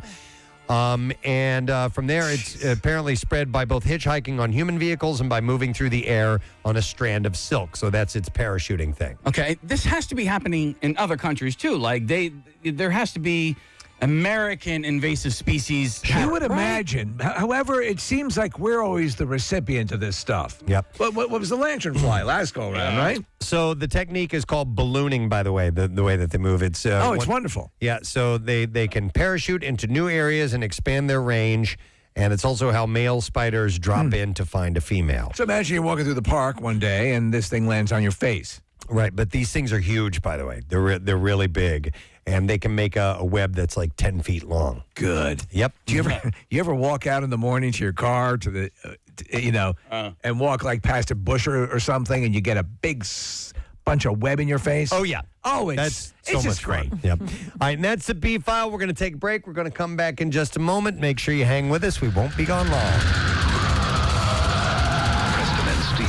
On 93.3 WMMR. He just wanted to talk about music, and he wanted to talk about a book that he'd written, of which the show is based on, of which we've all read. And it was great to have someone as comfortable. You love that. Did he relay any particular level of was he citing some of your work, or because he clearly you? Well, he's so generous. We had played in New Jersey the night before. Okay. I think John had told him that, and we played, so we're in his hood. And he had just spent time on stage saying how he had a love-hate with New Jersey. All he wanted to do was get out of there, hence Born to Run and all that. But, of course, he's still there.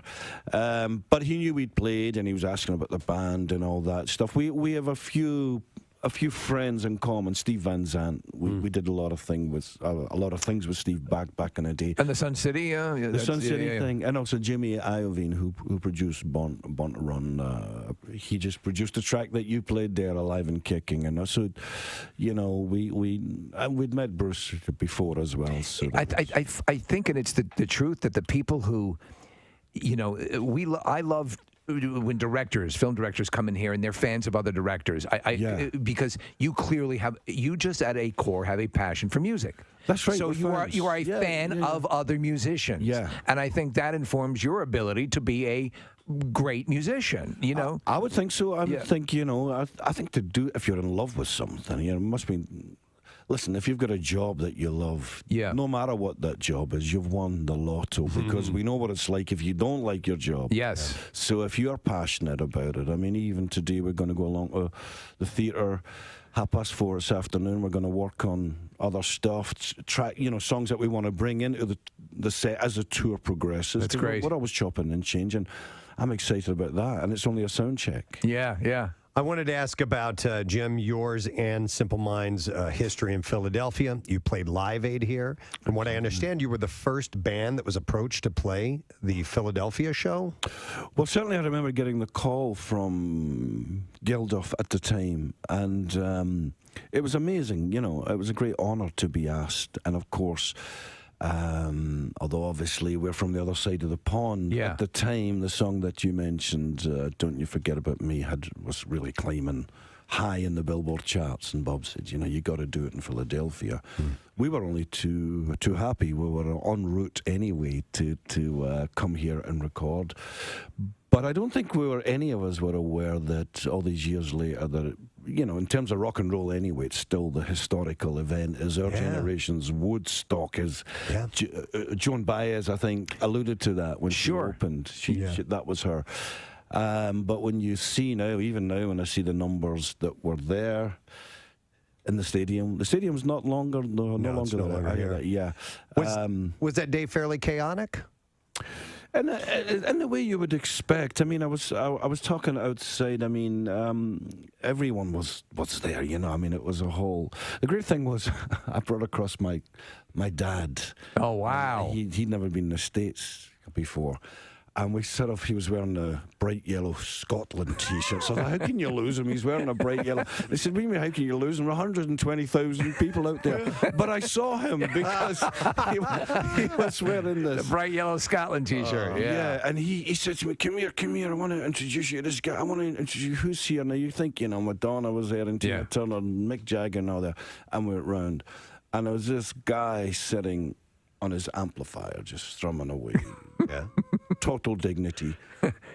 Bo Diddley. Ah, Bo Diddley. And my dad said to me, Bo Diddley, if it wasn't for him, there would be no live. Legendary, You know, yeah. there would be no rock and roll. If it wasn't for these guys. And of course, he was right. Yeah. So, memories like that come to the forefront. You mentioned Jimmy Iovine, and I saw the special on HBO about him, The Defiant Ones, and he talked about producing Born to Run and how frustrating it was because Bruce was such a perfectionist when it came to putting that record. And eventually somebody had to tell Jimmy, it's not your record, Jimmy, it's Bruce's. Let Bruce do what he needs to do. What was it like for you guys working with him? I mean, we've been so lucky. We worked with Jimmy, Bob Clearmountain, Trevor Horn, Steve Lillywhite, all these people. But Jimmy just had this way. It's funny because I can tell the jury was out. Some of the people around us didn't quite get Jimmy. Really? Because Jimmy was more a kind of ringmaster. He couldn't go in and tell you technically what was wrong or what was right. It was all feel. And he had a great kind of meter on him with that. That feels great. That's where you should be. But he made you feel great.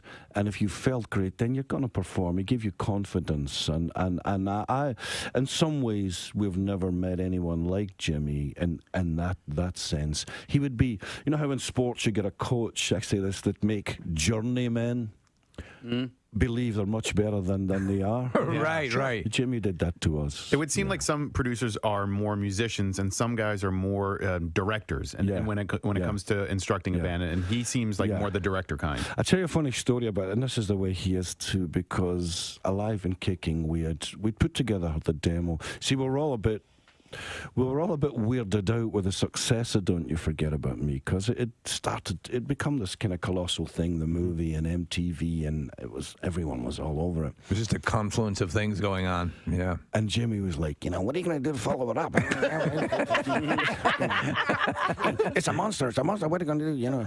And we were like, I don't know. Relax. We'll come up with something. And so we came up with this, basically the structure for Alive and Kicking. He's like, that's great. Get it down. That's going to be amazing. And we all felt that. But I had done a guide vocal, kind of sketch lyrics. Yeah. That I meant to come back and finish off. And the first line, and it's, you turn me on. So I go to do it for real. And I change the line to something else. And he goes, hang on a minute. Where's You Turn Me On? I said, you can't sing what You Turn Me On. That's terrible.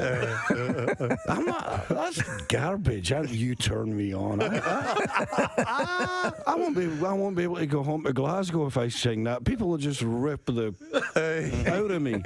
And he went, you're going to change that? And I said, yeah. And he went, my wife loves it. All Vicky's friends love it. Everyone loves it. You can't change it. I said, I'm changing it. And he starts taking out his car keys and his house. He says, here, take them because I'm going to lose my house. Here, you're going to cost me a fortune. You're going to cost me a fortune. You're going to cost. And he was kind of half serious. Yeah.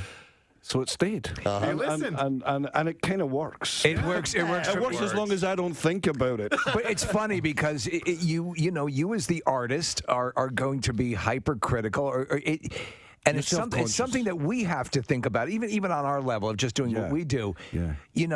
Like program directors or whatever, listen with different ears. Yeah. And the hardest thing, I think, and probably what distinguishes a good producer who is able to produce hits, listens as the consumer hears it. Yeah.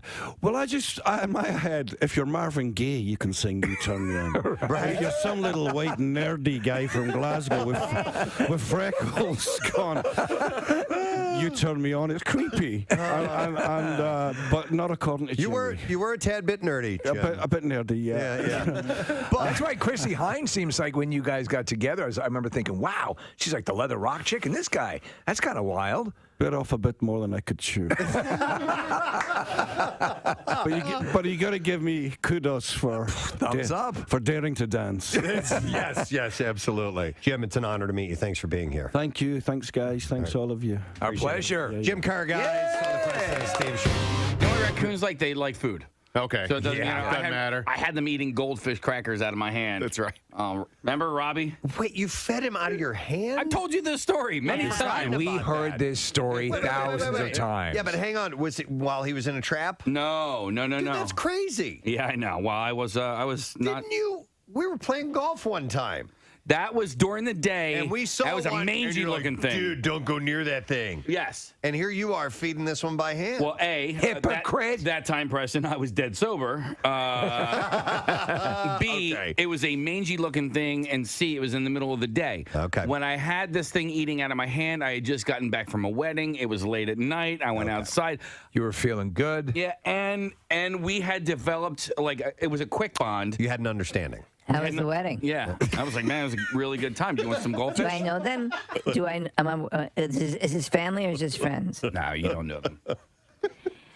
I have to say I'm a little peckish. I'd love to talk to you, but I'm not thinking straight. Hang on. Can you hook me up? Yeah, I got some goldfish. You want some goldfish? Oh, bingo. Okay, hang on a Love second. it. Yeah, you go get those and I'll find us a place to sit. Comes back, he's smoking a cigarette. God, look at that sky. What did I tell you? Never leaving Delco. Those things are going to kill you. I know. It's my one thing, though, you know. Gotta have a vice. Gotta have a vice. I don't drink. But this, taking a cool drag on a night like that. It's just everything. Just everything to this little raccoon. Smoking raccoon. From Touchstone Pictures, the story of a friendship, an interspecies friendship. Me, the raccoon in me. The raccoon in me. Raccoon. Oh, my. Starring Casey. Oh, dear Lord. All right. Let me go to Chico real quick. Hey, Chico, you're on the air. Good morning. What's the deal, bitches? Yo, buddy. All right, you have an interesting story. Do tell. Oh, man. Interesting story ain't the word. When I was younger, I had a girlfriend, and her dad was a prize coon hunting dog kennel. He had a kennel that they would raise coon hunting dogs. Yeah. And they came across one that had some babies, so he decided to bring the baby home to the daughter, and that was my girlfriend at the time. And sure enough, she kept it as a pet. And what kind of pet was it, Chico? Was it good and or was it a handful? Oh, it was a handful. I mean, it was cool when it was little, and like their hands feel funny, like leathery, and, and they would do little things. But she called it. His name was Snickers. Snickers. It loves Snicker bars. Oh, Snickers. Snicker bars. Okay. And then what the problem what happened was Love the Snickers. Yeah, you can bring me my Snickers. Hey, Chico, hook a brother up with some Snickers. Yeah, hey, Chico, bring me a Snickers. Chico, over there by the TV, there's a bag full of Snickers. Why don't you sashay over one with two? What's happening? Where are my cigarettes? After my little doobie. I feel my nice leathery hand. Yeah, I know. I'll use moisturizer. When it was little, it would crawl around her shoulders and like hang out in her hair and do all this crazy stuff. But as it got older, it just started doing what it wanted to do. And it's a wild animal. It's a teenager. You know how teenagers can be. Yeah. Did you ever? So everyone here was kind of thinking. Did you ever look at its human-like hands and look at your junk and think, looks huge in that? They got some sharp nails, man. That thing. Oh, yeah. True. I can clip them, dude. Yeah. Just depends on how many Snickers you're ready to give me. Yes. You give me a fun-sized bag of Snickers, I'll bring you all the way to the end, if you know what I'm saying. Leather hands and no leather hands. Nails or not. Steve, you got issues, bro. Thank you, Chico. You got issues. Chico just called you out.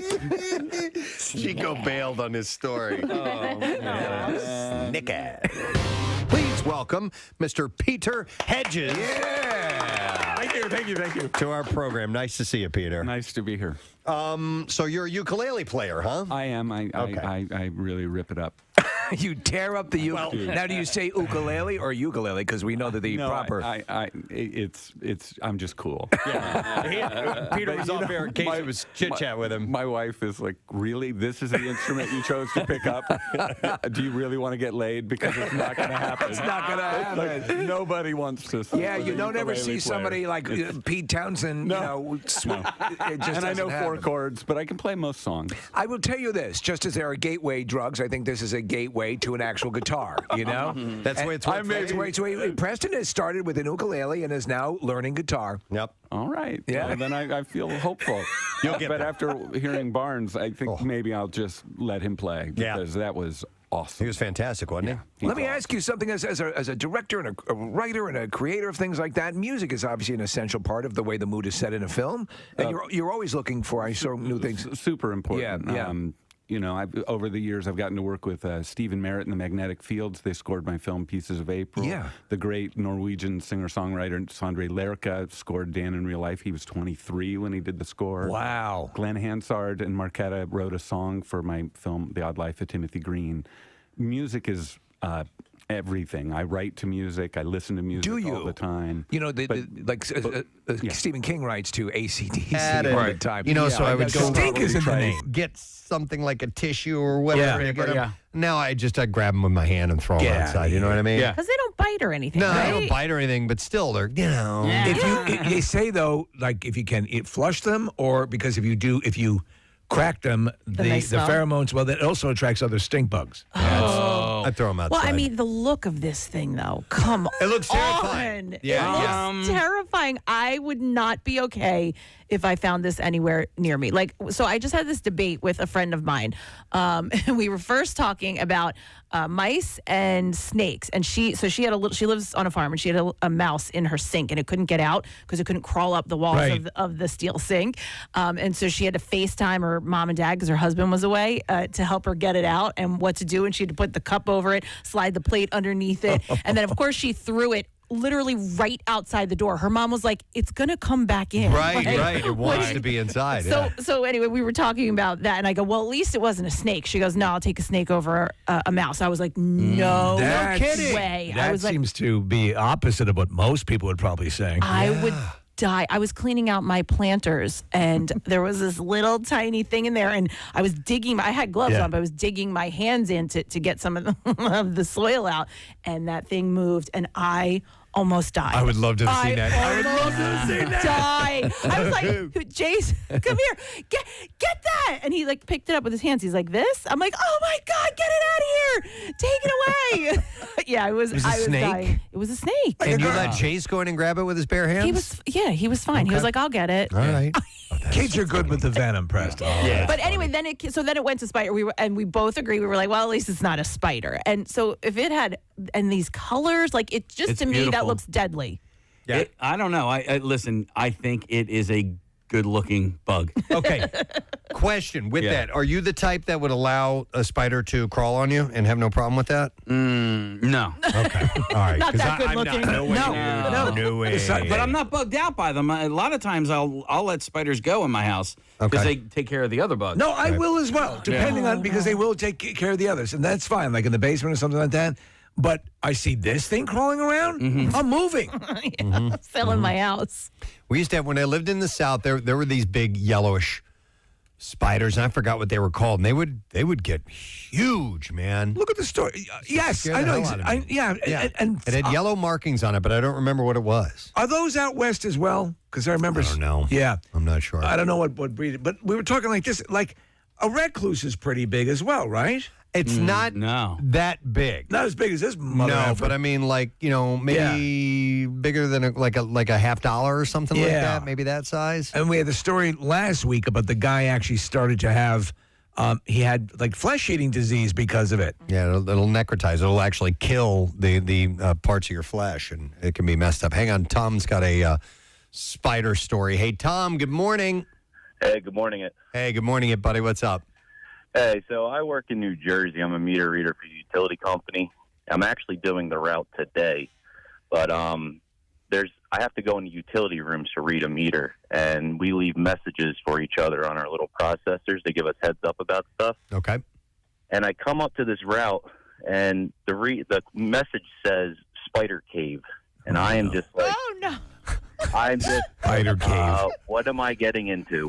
So I find the utility room. I open the door. There is a ton of cobwebs and spider webs everywhere, which I'm used to. I start kind of cleaning up the webs to make my way to the meter, and no joke, about 5 or 6 spiders drop from the ceiling. Oh. And I was just like, nope. I got out of there, and the rest of the day I was stripping my sweatshirt off, just panicking that something's crawling on me. Dude, yes. No, so any idea? Did you even have enough time to identify what type of spiders they might have been? It was so dark in there, I couldn't even see it. Yeah. And like, you know how they show those videos of people outside in the dark, you see all those glowing little things in the grass, and it turns out they're spiders. Right. After they all fell, I shined it up into the ceiling, and I could see little specks. I'm like, yeah, I'm never going in there again. Go in with a flamethrower, man. That's. Oh, I wish. I wanted to go like Alien Ripley. Right. Wow. Oh, no. That's terrible, Tom. Yeah. All right, thanks, man. I can't take that. Nick pulled up a chart of spiders in the United States and their level of dangerousness, right, or danger, however you want to put it. So, the brown there are 3 that are ranked as deadly and dangerous. Okay. The Black Widow is another. I remember seeing those when I was a kid. Wait, so they're we easy to spot. We have all of these here? Yes. Yeah. Like in our house, like they'll come in our house? Yeah, Yes, they're in you your can home, have right? it. It's Yeah. like 6 underneath your chair right now. I put some in your coffee. And Steve, one I've never heard of called the hobo spider. Yeah, they ride trains and eat stew.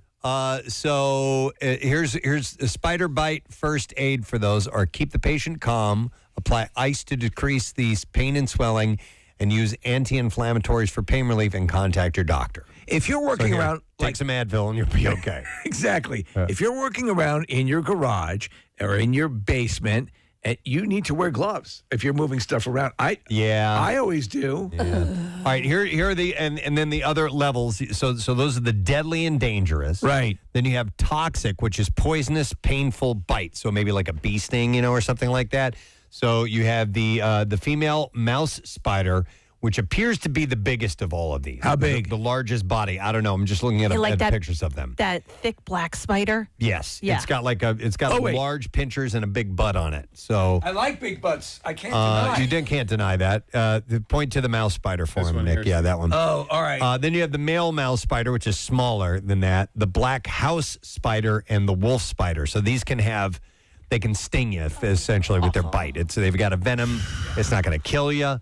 Probably won't make you sick, but it'll hurt you. And then you have the low risk spiders are the female trapdoor, the male trapdoor, the garden orb weaving, the St. Andrew's cross, and the huntsman spider. Huntsmans are big. About that, yeah. And we don't have those here, do we? It says USA spider chart. Are you kidding me? Maybe they're around somewhere. And by the way, the one I was talking about, and we had a picture of it here a second ago that I used to see when I was a kid, was a yellow garden spider. Okay. Those things got huge.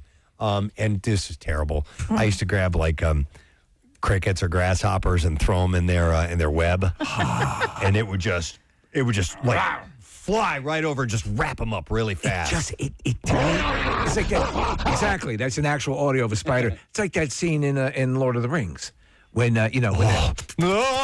dude, giant spiders scare the hell out of me. Well, and we've talked about I hate that. There's no, hey, the line, hey, spider, are you feeling okay today? There's no feeling. There's no nothing. Yeah. So you take like a lion or something like that. Okay. There's eyes. There's some type of. There's a soul, maybe. There's something in there. You can pet it. Something. But a spider. It's a machine. Yes. Something like that. It won't stop. Ever. Until you're dead. Which call you want me to go to your case? Line 1. All right, let me go to Paul. Hey, Paul, good morning. Good morning. How are you? Good. What's up, Paul? I was bitten by a brown recluse before, and as I was telling her that I've had back surgery, I've had neck surgery, I've had 2 knee replacements. That spider bite was some of the worst pain I've ever felt in my life. All right, so Paul, the initial bite or the pain that you experienced afterwards? I had an open wound for 3 months. An open wound for 3 months. That's actually common. The reason I ask you that, Paul, is because I had a friend who had a similar thing. He was bitten on the leg, and he eventually went to the hospital, and sure enough, a hole started forming in his leg. And so, but he didn't remember, being bitten at the time. Did you? No, I did not. Okay. All right. So it was the after it got in there and the venom did its work, right? Common, doesn't because people that I know who've been bitten will notice a circle. I guess it is. Is that the? It's like a target, right? A blood blister had formed. I went to the ER. They lanced it, and then they said when I went back, the skin was still hanging off, and they said, if it doesn't come off. We have to take it off surgically. So I went home and took it off myself with a razor blade. I don't know if that Sounds like you went to the same medical school your dad went to. Yep. Brett. My dad must know you. Yep. It took about 3 months to heal, and the wound was the size of about a quarter. They gave me cream that they give to burn victims. Did they give you antibiotics, Paul? Yeah, they gave me antibiotics. Yeah. They gave me pain medicine.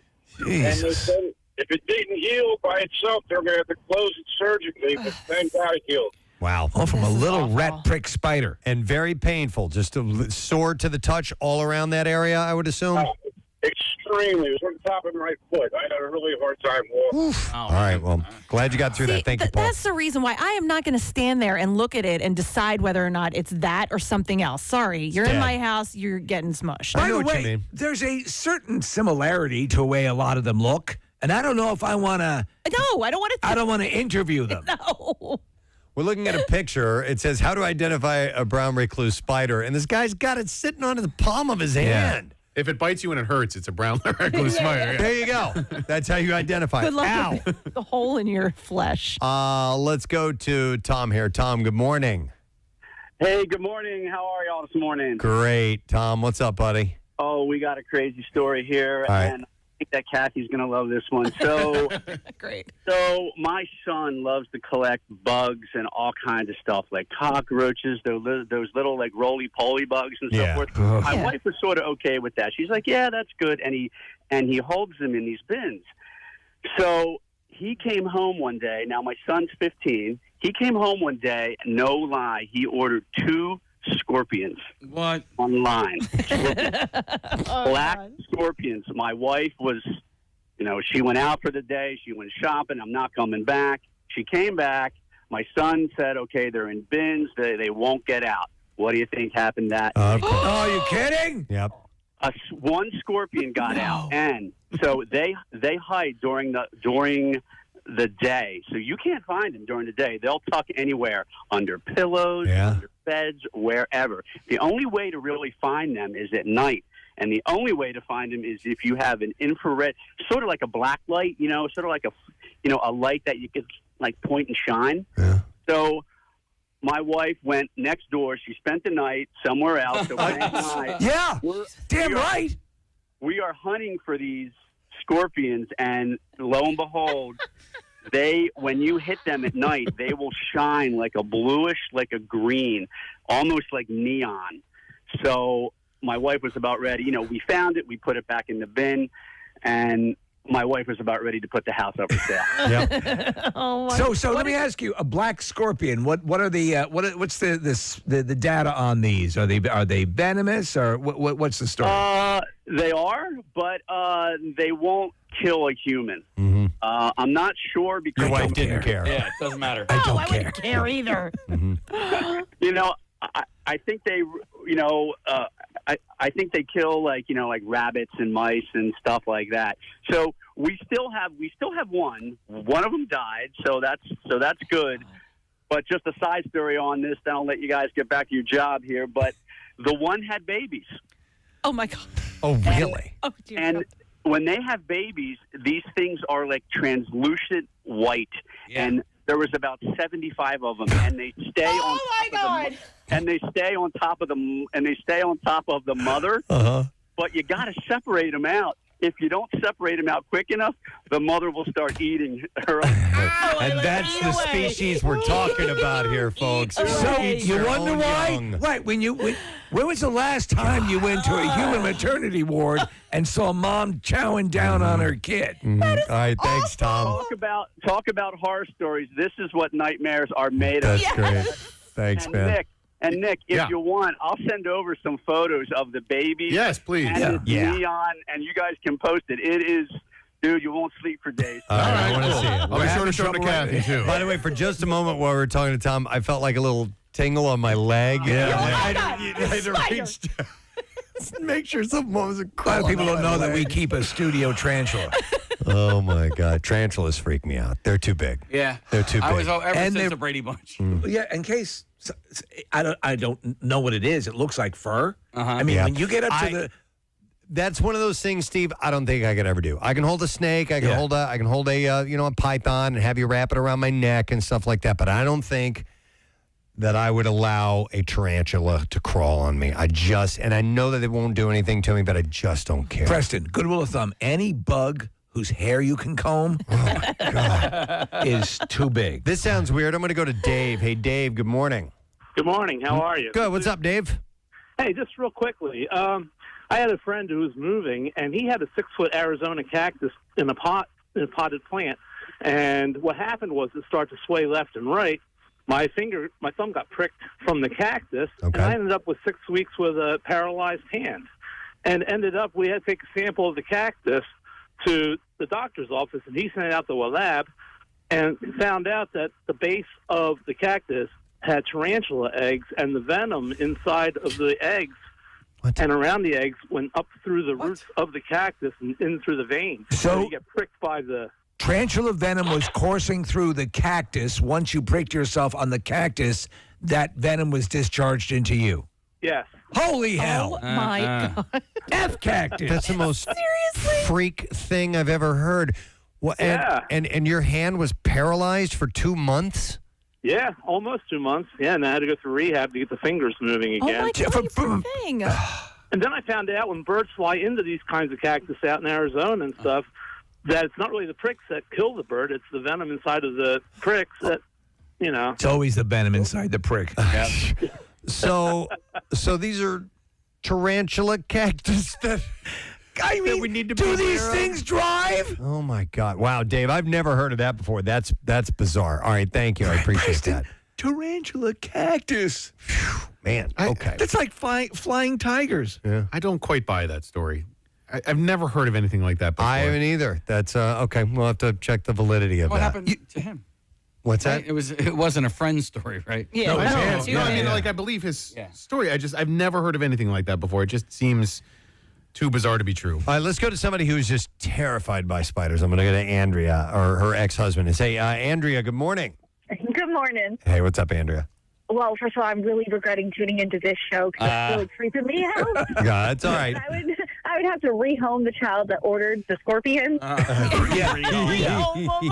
Enough of that nonsense. I had to calling in because my ex-husband is absolutely terrified of spiders, to the point where I don't even particularly care about spiders. I don't like them, but I had to pretty much get over it and just be able to crush a spider with my bare hand at all times because of his panic. Right. And he called me one day from work freaking out because he was just at work wearing a hoodie or whatever that he had there. And he happened to catch movement out of the corner of his eye, and he looked over. There's a hole in his hoodie sleeve, and just very slowly 2 black spiders were crawling out of that hole in his sleeve. Oh, okay. They were inside his sleeve with his bare arm, and he didn't know how long. There were just spiders in his sweater. So I'm never wearing clothes again. He was just mortally terrified, full-blown arachnophobia. Full panic attack, freaked out, took off his sweater, screaming. Coworkers know how bad it was. And all these men who are always just terrible to each other, heartless men, just all working together. Everybody stopped to try and take care of him. Yeah. And he called me in a panic, begging me to find his Xanax and bring him his Xanax. Oh. Wow. So Andrea, I had to leave and drive to 20 minutes to his job right away and take him Xanax, and he was still shaking and couldn't breathe because just 2 large black spiders crawled out of his sleeve like a horror movie. So what would happen when an occasional spider would be found, say, in the bathroom or around the house? He would call me if I wasn't home, be like, how long until you come home? There's a spider in the plant. Can you come get it? Yeah. Wow. Okay, we that's pulled fear. into a Walmart one time, and I was driving. Thank God I was driving, because we parked the car, and he just screamed and jumped completely into my lap on the passenger side because a spider propelled down from the ceiling of the car. Oh! It's got to be debilitating because you're going to encounter a spider. Yes. Just by living. Yep. Wow. No, it is debilitating. He's had to lock up his truck and jump out of his truck in the middle of the street because there was a spider in his truck and he was by himself and it was coming towards him. Oh my God. Wow. That's hilarious. All right, thank you, Andrea. That's too much. Appreciate it. That's apparently- legit fear, man. Yeah, there's a Twitter account called Recluse or Not, and people can send pictures to help identify whether or not the spider they're taking a picture of is Instantaneously, they'll get back to you because sometimes you need to know. Yeah. Yeah. All right, so here's a follow-up on the tarantula cactus thing. Connor found this posting. It said the tarantula might lay eggs on the cactus, but not in it. Even if the spider would happen to crawl in a cactus and lay eggs, the plant wouldn't explode when they hatched. They do not nest in plants. Tarantulas normally live in burrows in the ground, and they hatch their eggs there. So this is, I guess, maybe an urban legend that a cactus can explode. I don't think I was ready to. Yeah, tarantula baby. Shower you in tarantula babies. I mean, tarantulas aren't that venomous either, right? Like, so it would be so diluted by the time that it got to the spine. I mean, that was an interesting story. There's something about it that didn't quite add up. I don't know. I'm staying away from those tarantula cactuses. Somebody said tarantula babies in cacti story is false, according to Snopes. So, all right. Well, anyhow, it sounded pretty interesting. We do need to take a break. I thank you for that. And watch out for the new Joro spider, fresh from Asia, taking over the southeastern United States, which means it'll head up to the south or northeastern states. They're planning on it, yeah. We'll see. All right, well, listen, we're going to take a break. We're going to come back in a second. Ray is going to be performing at Punchline on Wednesday night, and we're going to talk to him when we return. Make sure you stay with us. No, music it's so inspiring. I mean, hearing it just makes you feel so glad to be alive. Yeah. I love your work. I love, your from the writing to the directing. And I think what you do is particularly difficult in that, in the kind of drama and the kind of stuff that you write, you're going down a line where you a little bit to the left and it's treacly, and then a little bit to the right it's too self-aware. You've got it really, I think, of all these genres of film, it's the one that requires you to be as spot on as you can be. Am I correct in saying that? I think you're right. Yeah. It's so tricky, but if you're trying to articulate the human condition, I mean, we're living in such a wacky time, and I try to put these broken people on screen that are, trying their best to do the right thing.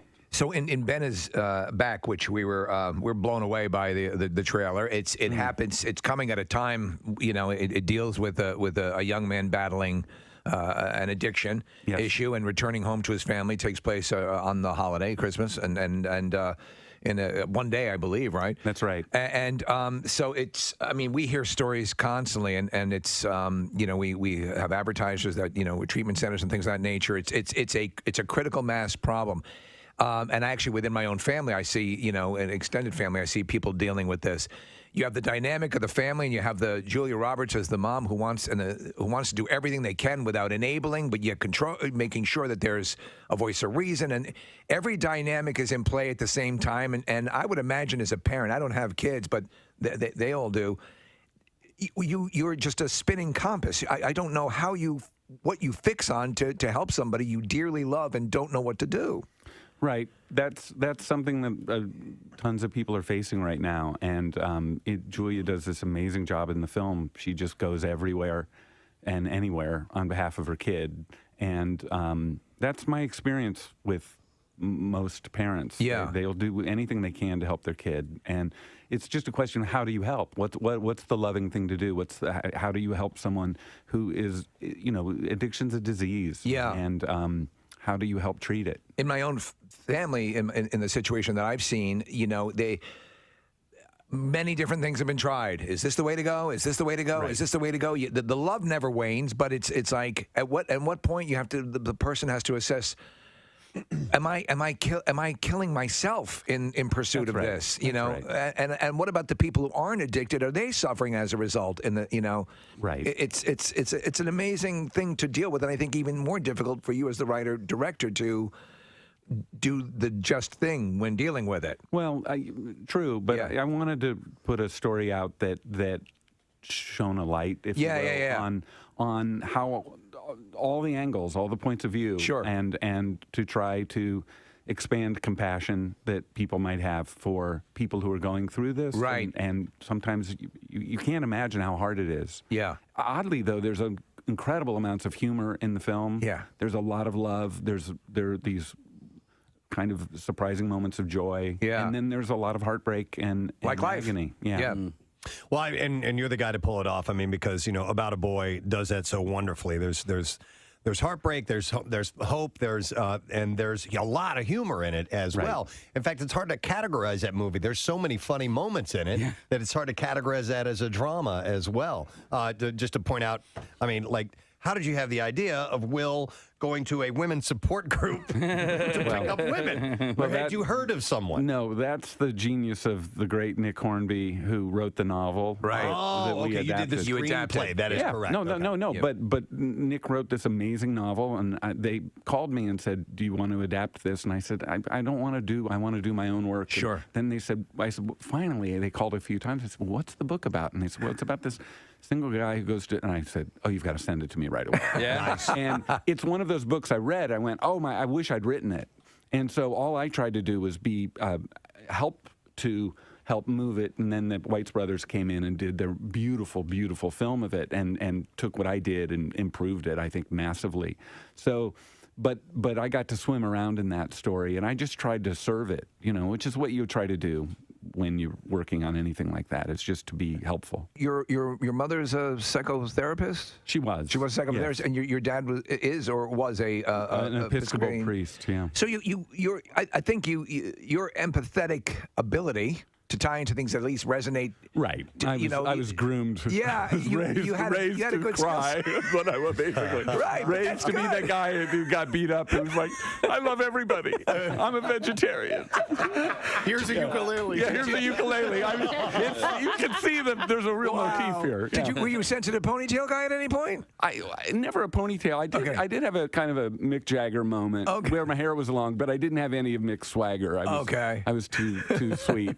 I was the nice guy. Well, we love your work, really. Thank you. What a pleasure to have long and robust conversations about me. How about that? You love me. You really love me. And now I'm going to sing. Let's go to commercial. Well, we brought up some ukulele music for you here. Oh, great. Yeah, my wife's getting ready with the nightgown. We're going to have some fun. She gets so turned on. Oh, it's so over. Oh, this is great. Is final countdown? This is the final countdown on ukulele. I don't know why this is a piano part in the beginning here. I like the piano, though. It is kind of fun, though. I don't know when it's going to kick in here at any point. But listen, You're killing me. I will remind people that I'm going home. This could be part of the soundtrack. Yeah, there you go. This could be the closing credits song. Oh, there's a kazoo, too. Thanks so much. Here we go. All right, so anyhow. Oh, you want me to keep going? There you go. All right, so in theaters. Oh no! No! Peter did it! He just told us to F off. Oh God! How much did that cost me? Oh my God. No, we're good. We got I caught it. Yeah. Don't worry about it. You raised the double birds. I'm the son of a minister. Oh, this has been a great day. Oh my God! There we go. Great. Ladies and gentlemen, Ben is back as in theaters. December 21st. That's Peter Hedges. We'll take a break and we'll be right back. Steve sent over a link. It is from Cosmopolitan magazine. Cosmo is my my magazine. That's your jam? Yeah. You're a That's Cosmo how reader? it helps me pick my outfits on a daily basis. And I'm a Cosmo girl. the article is titled 65 Fun and Cheap Dates That'll Put Dinner and a Movie to Shame. Yeah. Yeah. You know what? We don't have to spend anything. Let's just stay here. So do you want me to go through a few of these? Some are actually... Some are okay. Some are okay. Some are silly. Yeah. Okay. But it's... I mean, there's 65 of them. They had to fill up a lot. Fun, cheap date ideas to put dinner and a movie to shame. Yeah, sometimes it won't put movie and a dinner to shame, but let's go through it. Let's see what we got. Go to an open house. I love this. I do that. Do you do this? We can date, Steve. Yeah, we could. Let's go ahead. Yeah, that's fun, and you get to see what people live like and what they have in their medicine cabinets. I am nosy as F when like at night when I walk around and people's houses are lit up. I'm looking in windows. Right. I'm going inside. Nick, what kind of panties they have? Sure, yeah. Thank you. What's under the bed? Go to a coffee shop and read together. No, that's ridiculous. These are the worst suggestions I've ever heard. You do, Kathy, you do every one of these. Go to an open house? Yeah, that's your thing. Loser. Yeah. Okay. Go to a coffee shop and read together.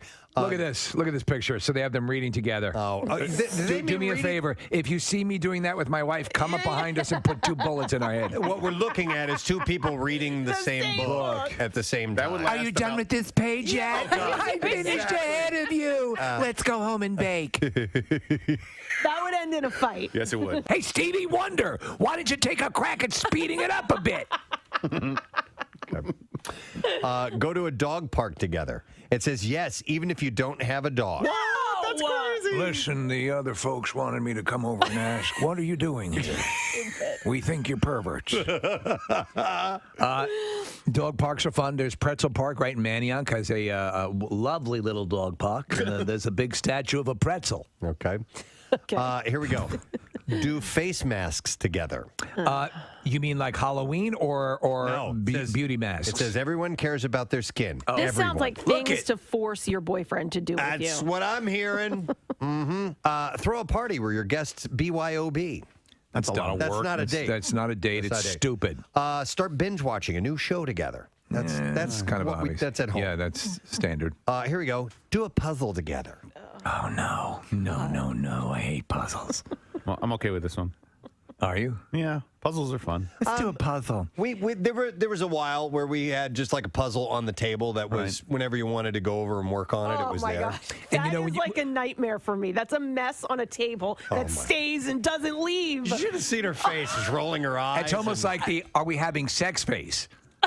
Ew. Pre-sneeze. Kathy, the perfect puzzle to get if Dennis ever makes you get a puzzle to do is make sure that when it's put together it spells out I want a divorce.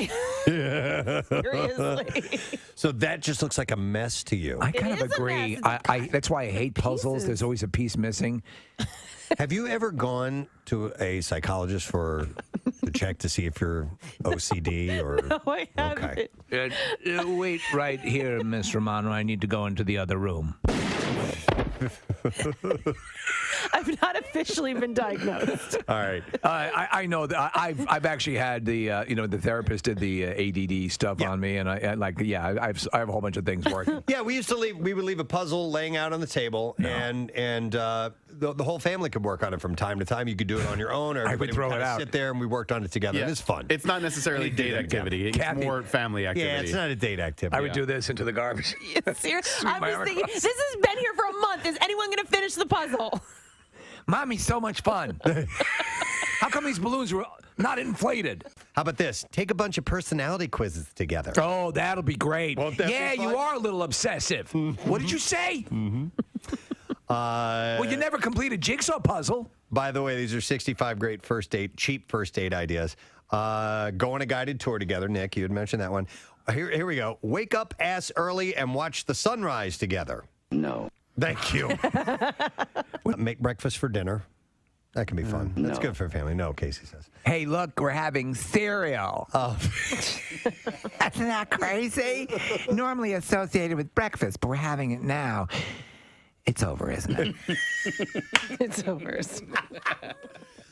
Go for a run. Go for a run. That's not a date. I'm going to go for a run, and I'm not going to stop. That's exercise. See a movie at an off time. Let's go at 4 o'clock. Isn't that crazy? We're living on the edge. It's over, isn't it? I have some cereal in the car. It's over, isn't it? Keep running. The next guest's film is not premiering until November 21st, but if you had partaken upon all these movies that are available, you would have gotten to see his movie last night because there was a screening of it. Yes. And we are happy to have him back in our studio yet again, and he's brought you so many great films in one way, shape, or the other over the years. Up in the Air, Thank You for Smoking, Juno, Whiplash, just to name a few. And now, here to talk about The Front Runner, we have Mr. Jason Reitman. Yay. Good to see you again, man. It's good to see you. I just really feel bad for your audience that, they were listening to all these great stories about sex injuries, and then you're like, let's talk about art film, guys. Well, this way we can say, hey, look, we're well-rounded, and this gives it credibility. Even if we're not well-rounded, we give the illusion of being well-rounded. I almost buy it. Congratulations on this. There's a lot of buzz over the movie, which is called Front Runner. It's the story of Gary Hart's run towards the presidency and the beginning of a I think, and as you rightly point out, and I've read interviews with you about the film, it was sort of a flashpoint for when news became tabloid and things that used to sort of like in the Kennedy years, the press sort of said, you got your personal thing, we'll cover it to some extent, and then or even before, there were some things that just were not. Let's focus on the politics, and this is what we're here to talk about. But then it became something wholly other. And I remember as the Gary Hart story was unfolding, and it just now, of course, we have a multitude of news sources, but the country was focused. And so, like in 1 week, a guy who looked like he was going to be the next president. It just came crashing down. When I heard the story, I just thought, here is a thread that leads us to 2018. When we try to imagine, all right, when does this moment start? When does tabloid journalism drive into the lane of political journalism? Here you have the story that is this kind of All right, great thank you, VH Kathy. fest, So it's not often that we're hitting a midweek comedy show, but it's not often that we're getting, they're recording a new comedy album. Yeah, which is always a cool thing to be a part of. And he's a great guest. We love having him on. Please welcome Touré to the program. Punchline on Wednesday night. Hey, Touré, how you doing, man? What's good, guys? How you doing, man? How y'all? We're doing great. Dude, it's like 78 degrees here. Normally it would be like, 45 or something. So we're loving life as is, I went to take the trash out last night. I was like, something ain't right. Yeah. I feel good. It's a beautiful thing. Hey, so Steve and I were talking off air about Yes, you. sir. And when did this brunch expertise thing enter your life? This is part of your culture now. The Touré culture is being a brunch guy, right? Yes, man. Well, the pandemic all forced us to as far as live shows and where we were doing them and how we were doing them, forced us all as performers to find different ways. And the brunch came about because it was something that I started at an entertainment venue where we had it kind of outside and it just really got popular, and now I had to put it into an effect of a schedule. I have to do it twice a month now because, people want brunch. I didn't know that this was such a great thing, but I like it because at 48 years of age, naps are very important to me, and I'm done with my show by 5 o'clock. So it's a great thing. I hit brunch yesterday. I'm not a big brunch guy, but two of my kids wanted to go out and get a bite to eat. I'm like, sure. And I think I had possibly the best French toast I've ever had in my life. Brunch is dope. Women been holding out on us, man. Like women know. Women know. They've been going to brunch for years, but brunch is dope, and I do it with the little comedy. So once you're done eating, you get a little giggle, and then I get you up out of there, man. But yeah, brunch is dope. So we went to Founding Farmers in King of Prussia. And that's that French toast with bananas Foster on it. Yeah, it's right. It's amazing. Hello. Right, it's the only stuff you can get at brunch, man. Yeah. No, you're right. It tastes right at 6 in the morning. It's got to be brunch. But Touré, you're right. It used to be guys would get dragged to brunch. Yes. And then you start to realize, man, if you don't have dinner the night before and create a calorie allotment, it's absolutely, because you're right. There are things you will only find on a brunch menu. Yeah. I would listen. Now, I love you guys, and I love that we can always talk and just be friends. But there are some racial differences. I was at a brunch where they had watermelon juice. Well, I tell you, I almost knocked that table off. Almost knocked the table over. I said, wait a minute. They squeezing the watermelon right here. I got the. I mean, that's just it. And there's the sweet and the savory, and when you find one. So we're looking at a menu. I believe it is a menu from your from one of your brunch shows. Yes. And it makes specific mention of grits served the right way. The right way. Okay, what's the right way? Because I love grits. But here's the thing, Casey. I don't know. I don't eat grits. No! Oh my God! But then, from what everyone tells me, Kate, they are so good. Everybody loves the grits, but I just assume they've done the right way. I don't know. I wrote the menu, so I'm descriptive. and I'm just going on what people tell me. All right. So I grew up on grits. I can tell you about grits if you need to know. Well, no, I've had them, and but I just don't know which. I'm a one. home fries guy, and I haven't had a bad grit yet. But I just most recently had grits at First Watch.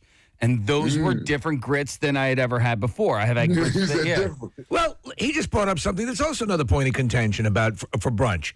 When you see home fries on the menu, but you're getting hash browns. Oh, yeah. Yes. And that's a huge violation. No, it's the other way around. Right. Yeah. You're right.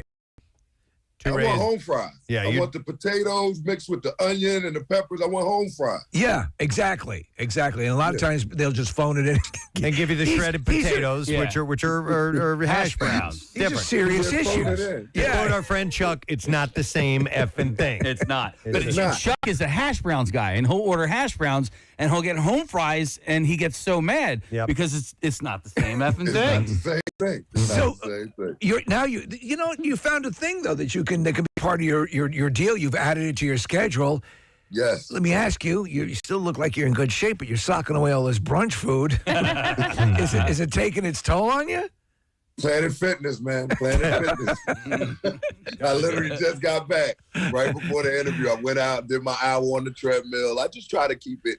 I try to keep everything in moderation. So, yeah, I mean, I do pick out at the brunch. But you know what my biggest problem is? On the road, man. I eat so bad on the road because I'll be like, literally, we were in Birmingham, Alabama a couple weeks ago, and our hotel was next to Papa Do's.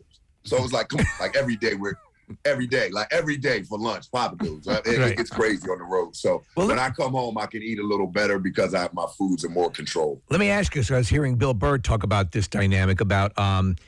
He says, like, when you first start out as a comedian, you will never eat before a show for like the first 3 or 4 years. And so I find, like, we go to appearances, now we're getting back to doing this stuff and things are opening up again, is that I would never eat before, and you get into that thing where you're eating after. So you're eating dinner at like 11 o'clock at night or 10:30. Yes. That's a big pitfall, correct? Right, and it sits on you. And a lot of us on the road, we don't get good foods. You know, I tell comedians, I'm like, yo, when you're on the road, man, there's nothing wrong with stopping. I know it might seem crazy, but stop at the gas station and grab a banana and an orange as opposed to that hamburger at 11:30 is not the same thing. And, you know, like, don't get me wrong. When you're young, it's different. When you get a little older, I'm telling you, man, you have to eat different. You have to prepare for this grind. Yep. So, I totally grab a salad. Do you have a show ritual or anything like that you make sure you do before you perform, or like either eating a meal or is there anything in particular, any steps that you follow? No, the day of look, I'm at the point where I'm so comedy is all I got. And I'm so grateful for my career. Like on the day I got a show, I don't even come out the house because I don't want to risk it. You know what I mean? Like you might mess around, sprain your ankle. I normally sit still most of the day. You got to do the deal. Just staying still. Don't move. Let me ask you: the selection of doing the album here is because this is your hometown, right? You do now. Blessing or a curse when your buddies from the neighborhood come out to see you. Do you like that, or can that be problematic? No, for me, it's a blessing. So Philadelphia has supported me my whole career. So, I mean, they've seen it. They've seen, like, if you come to the brunch or some of the other shows I'm doing, you'll see me working on jokes while I'm hosting. So then when you see me somewhere on the weekend or doing my set, it's like, oh, that's where the show came from. So I appreciate that Philly lets me grow in front of them. So no, it's no pressure. And most of the guys I came up with haven't seen me in a while, or they haven't seen me since I started, or, like that. So it's always great to entertain them and show improvement. That's cool. People, being from Philly is, hey man, I heard you funny. Yeah. Come see. They're not going to buy into it until they get the absolute proof. I got to prove it. Yeah. So I don't mind. You do one of the definitive bits, become one of your classic bits about, I'll paraphrase, how the D and how it is when you're 16 and how it is when you're older. And it resonates as true. And the audience just always goes nuts when you do that. Yes. But that it speaks to your things that start to inevitably change. Yeah, I mean, it's gone to the point where that's one of my greatest jokes. I appreciate that bit. It's basically, it's just different. It's not, it's not on demand as it used to be once you get a little older. I said, but also we got to understand as we get a little older that theirs works the same way as it was when they were younger, because women don't have that problem. And I've even been able to move that joke into why I got, because I'm fully vaccinated, because we had to get vaccinated. Oh, please don't tell the cats around the way. Don't tell them I'm vaccinated. I still won't be able to hang out with them on the corner. They be on the corner with their conspiracy theory. I still want to hang out. But anyway. I got Pfizer, and people are, and I say, man, don't ask me why I got Pfizer, because I like their sales pitch, and the crowd's face changed. I'm like, not that they had one, but I mean, if they did, it would be like, hey, we did good with the D, right? Right. And I was like, if Pfizer did do good with the D. They brought the D back. Yeah. They did. So, yeah, man, it's all just about. It's good enough for that. It's good enough for you. Yeah. yeah. And I mean, that's what the special is going to be. The album recording is going to be about. Just the progress, some of the things I've gone through during the pandemic, and just the difference in how we look at things a little more maturely now than we did when we were young whippersnappers. I think it's funny because ultimately you have you have this perspective, and then I wonder if you end up with with too much material, because you've had this time to, and how you whittle it down to what's going to be that hour. Good question. Appreciate that. Well, all right. I don't know if you guys know, Kevin Hart's a great friend of mine, and he was in the city doing promo for True Story, the Netflix thing. Yeah. And he stopped by the Punchline, and he was on stage being gracious, and I took my opportunity to say, since you're being gracious, why don't you throw me a special? He was like, you know what? And he promised, he said, I will give you a special. So to answer your question, this material is going to be a lot of the material that I wanted to do, because I was slated to record this album in November before the pandemic hit. So once November of that March, when the pandemic shut everything down, of course, we didn't do it. So it's going to be the material that I wanted to do, plus a little bit of the pandemic material that we all have. So that'll be that. And then I'll be able to put that in the can, so to speak, and focus on what I'm going to do on the special for Kevin Hart. Cool. So yeah, it's great to have material to be able to be selective and put it out. Nice. And I saw Philly Comedy Week. Am I correct? That's coming up at the end of this month, right? Yeah, man. Hey, man, I'm just trying to stay gainfully employed. I don't want to go back to last March. I found out last March I was non-essential as whatever. Oh no! It's a slap in the face. March, the 2 Marches ago, it was like, what? What do you mean? Everything's canceled? And it was gradual at first. Like at first, when things started getting canceled, you were getting phone calls and emails like, "Hey, we're going to cancel that." After about the first 2 weeks, people was like, "You know what it is, man." Yeah. So I went into panic mode, and I just really in my head was like, I'm going to come out of this and put my nose to the grindstone and do a lot. Good. And do as much as I can. So Philly Comedy Week was something I wanted to do. And I want to really have a Philly Comedy Festival, like New York has a New York Comedy Festival, and all these other places have. So I think this is like a first step. So I've gotten together with some of the other promoters in the city. Cricket Comedy is with me. Comedy Explosion is with me. Punchline Philly is with me. And we're just going to do 7 days, 7+ venues, 7+ shows, different comedy, showcasing some of the best that Philly has to offer at all these different spaces. Let me tell you something. I've emceed, not emceed, but judged a number of comedy competitions. There are a ton of very funny people in this city that are just waiting for them. Obviously, we've had a little bit of delay over the past 2 years, but they're right on the precipice. A lot of people in this city are going to break big. Yes. There's some funny stuff out there. Yes, man. And I believe in Philly comedy. I believe in the comedy industry here. We have a lot to offer, say, and produce. So I'm hoping to help with it, kickstarted with Philly Comedy Week. Let me ask you a quick question. With all the tie-ins you could do, and also if you're looking for a secondary thing, why not talk to Kevin, perhaps? Maybe he can put up the money. Touré brunch restaurants, right? I mean, you got it going already. I got the brunch popping, man. Listen, I'm telling you, I know the brunch is popping because he said that. He's like, I see you got the brunch popping. He noticed. So here's the problem with that. When he sees it, it's like, now, is he going to call me to factualize it? Is he going to call me to do this idea, or is he just going to do it? Yes. Yeah. I'm like, I would love to have this to be a nationwide thing, as I do with anything I'm doing with soul comedy. But the brunch is. I'm getting phone calls from all over the country. People talking about how we do that there, and I'm like, can y'all make French toast? And can you make grits? Like, this is gonna be important. If you can't make them grits, you can't come. You need to contact. We're friends with Mark Summers. Mark Summers does a lot of food shows. You know, get your own. Yeah, there you go. You got the personality. They're the whole thing. You could be the cottage industry for you. This is why we're doing this. See, things happen for a reason. That's right.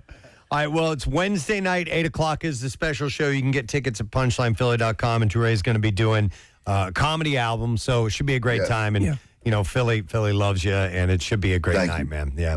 Thank you, man. Thank you guys always. I appreciate you always for having me on. Thank you. Continued success to you guys, too. You bet. Same to you. Thanks, Touré, guys. And like I said, Wednesday at Punchline. Question for you. Yes. It's a grits question, so okay. Yes. I apologize if I offend you. Cheesy grits or no cheesy grits? Cheesy grits, yeah. Okay. I mean, listen, I like them just plain with some butter, salt, and pepper, and that's fine. And that's but if you want to give it some love, you throw some cheese in there. And this may sound like sacrilege, but believe it or not, a little bit of Velveeta cheese, and some cheddar cheese, and you put some garlic in there. Boom! You got a home run. You got to make sure you throw some garlic in there. Yeah, sure. Okay. Yeah. I mean, they're incredibly easy. What is it? Very, very easy. It's a box. Yeah. You can Comes get in a the box. Yeah, It's corn, right? Yeah, it's made from hominy, which is a kind of corn, and so yeah, it's a corn product, and you just gotta boil water, and you slowly sift it in as it's boiling. You don't want to dump it in one. Okay, it can get all clumpy. If you do it's always put me in mind of and we used to have them grits, fairly often. You ever have farina? Oh yeah, I used to have that as a kid. I never did have farina. Yeah, to me it's the breakfast version of grits. I've only had grits you can have for breakfast. 3 different places. Cracker Barrel was that took my my grits virginity. Then our secret breakfast spot down the shore. They have good grits, and then the last one was the first one, and it was damn good there. But man, not sit here and talk about food the whole time, but that French toast that I had. It's called Founding Farmers, and we were going there. We were just gonna, so you can sit down and have order a la carte, or they had the buffet, and I wasn't in the mood to do the buffet, but it was the one that we could get a table for right away. I'm like, all right, yeah, we'll do. So it. you did that. We'll do the brunch buffet thing, and I've been good. Past couple weeks, watching what I've been eating. I'm trying to, summer's coming. Yeah, you want to look good for your tankini. I want my tankini to fit great. So I'm like, okay, I'm just going to be sensible. I'm going to have a nice caloric lunch today. Not when you go there. And it's all there. It's all just, What about the fresh made the fresh made donuts? I didn't have those. I saw them. I don't even like donuts. Chocolate and stuff. No, they're freshly made donuts. I don't like donuts. Those, I was like, I would eat those. And so we're sitting there eating, and I had like a savory part of the meal, which actually was good. I had some salmon and tomato and stuff like that. Bananas Foster fresh toast. And then I'm like, all right, I'm going to have a piece of the French toast. So I got 2 pieces of French toast. I ate them, and I'm like, man, I'm going to have 2 more. I'm like, I'm going to go back and I'm going to get 1 more, but and that's it. Mm-hmm. So no, I did. Okay, I did. Right. And then Caroline's eating her like 3rd plate. And she's got some left, and she goes, she goes, Carter, you want the rest of mine? I'll take those. So, Kathy, you're like Mr. Creosote. Kathy, my sister makes French toast casserole. Would you do that? No, that sounds disgusting. I bet it's like a bread pudding. That's all it is. Yeah. Oh, it's got the word casserole in it. But my wife Claire made this thing that was like blueberry. It was basically French toast in like a cake pan, blueberry, and it was like, I mean, I grabbed her by her shoulders, and you need to understand me.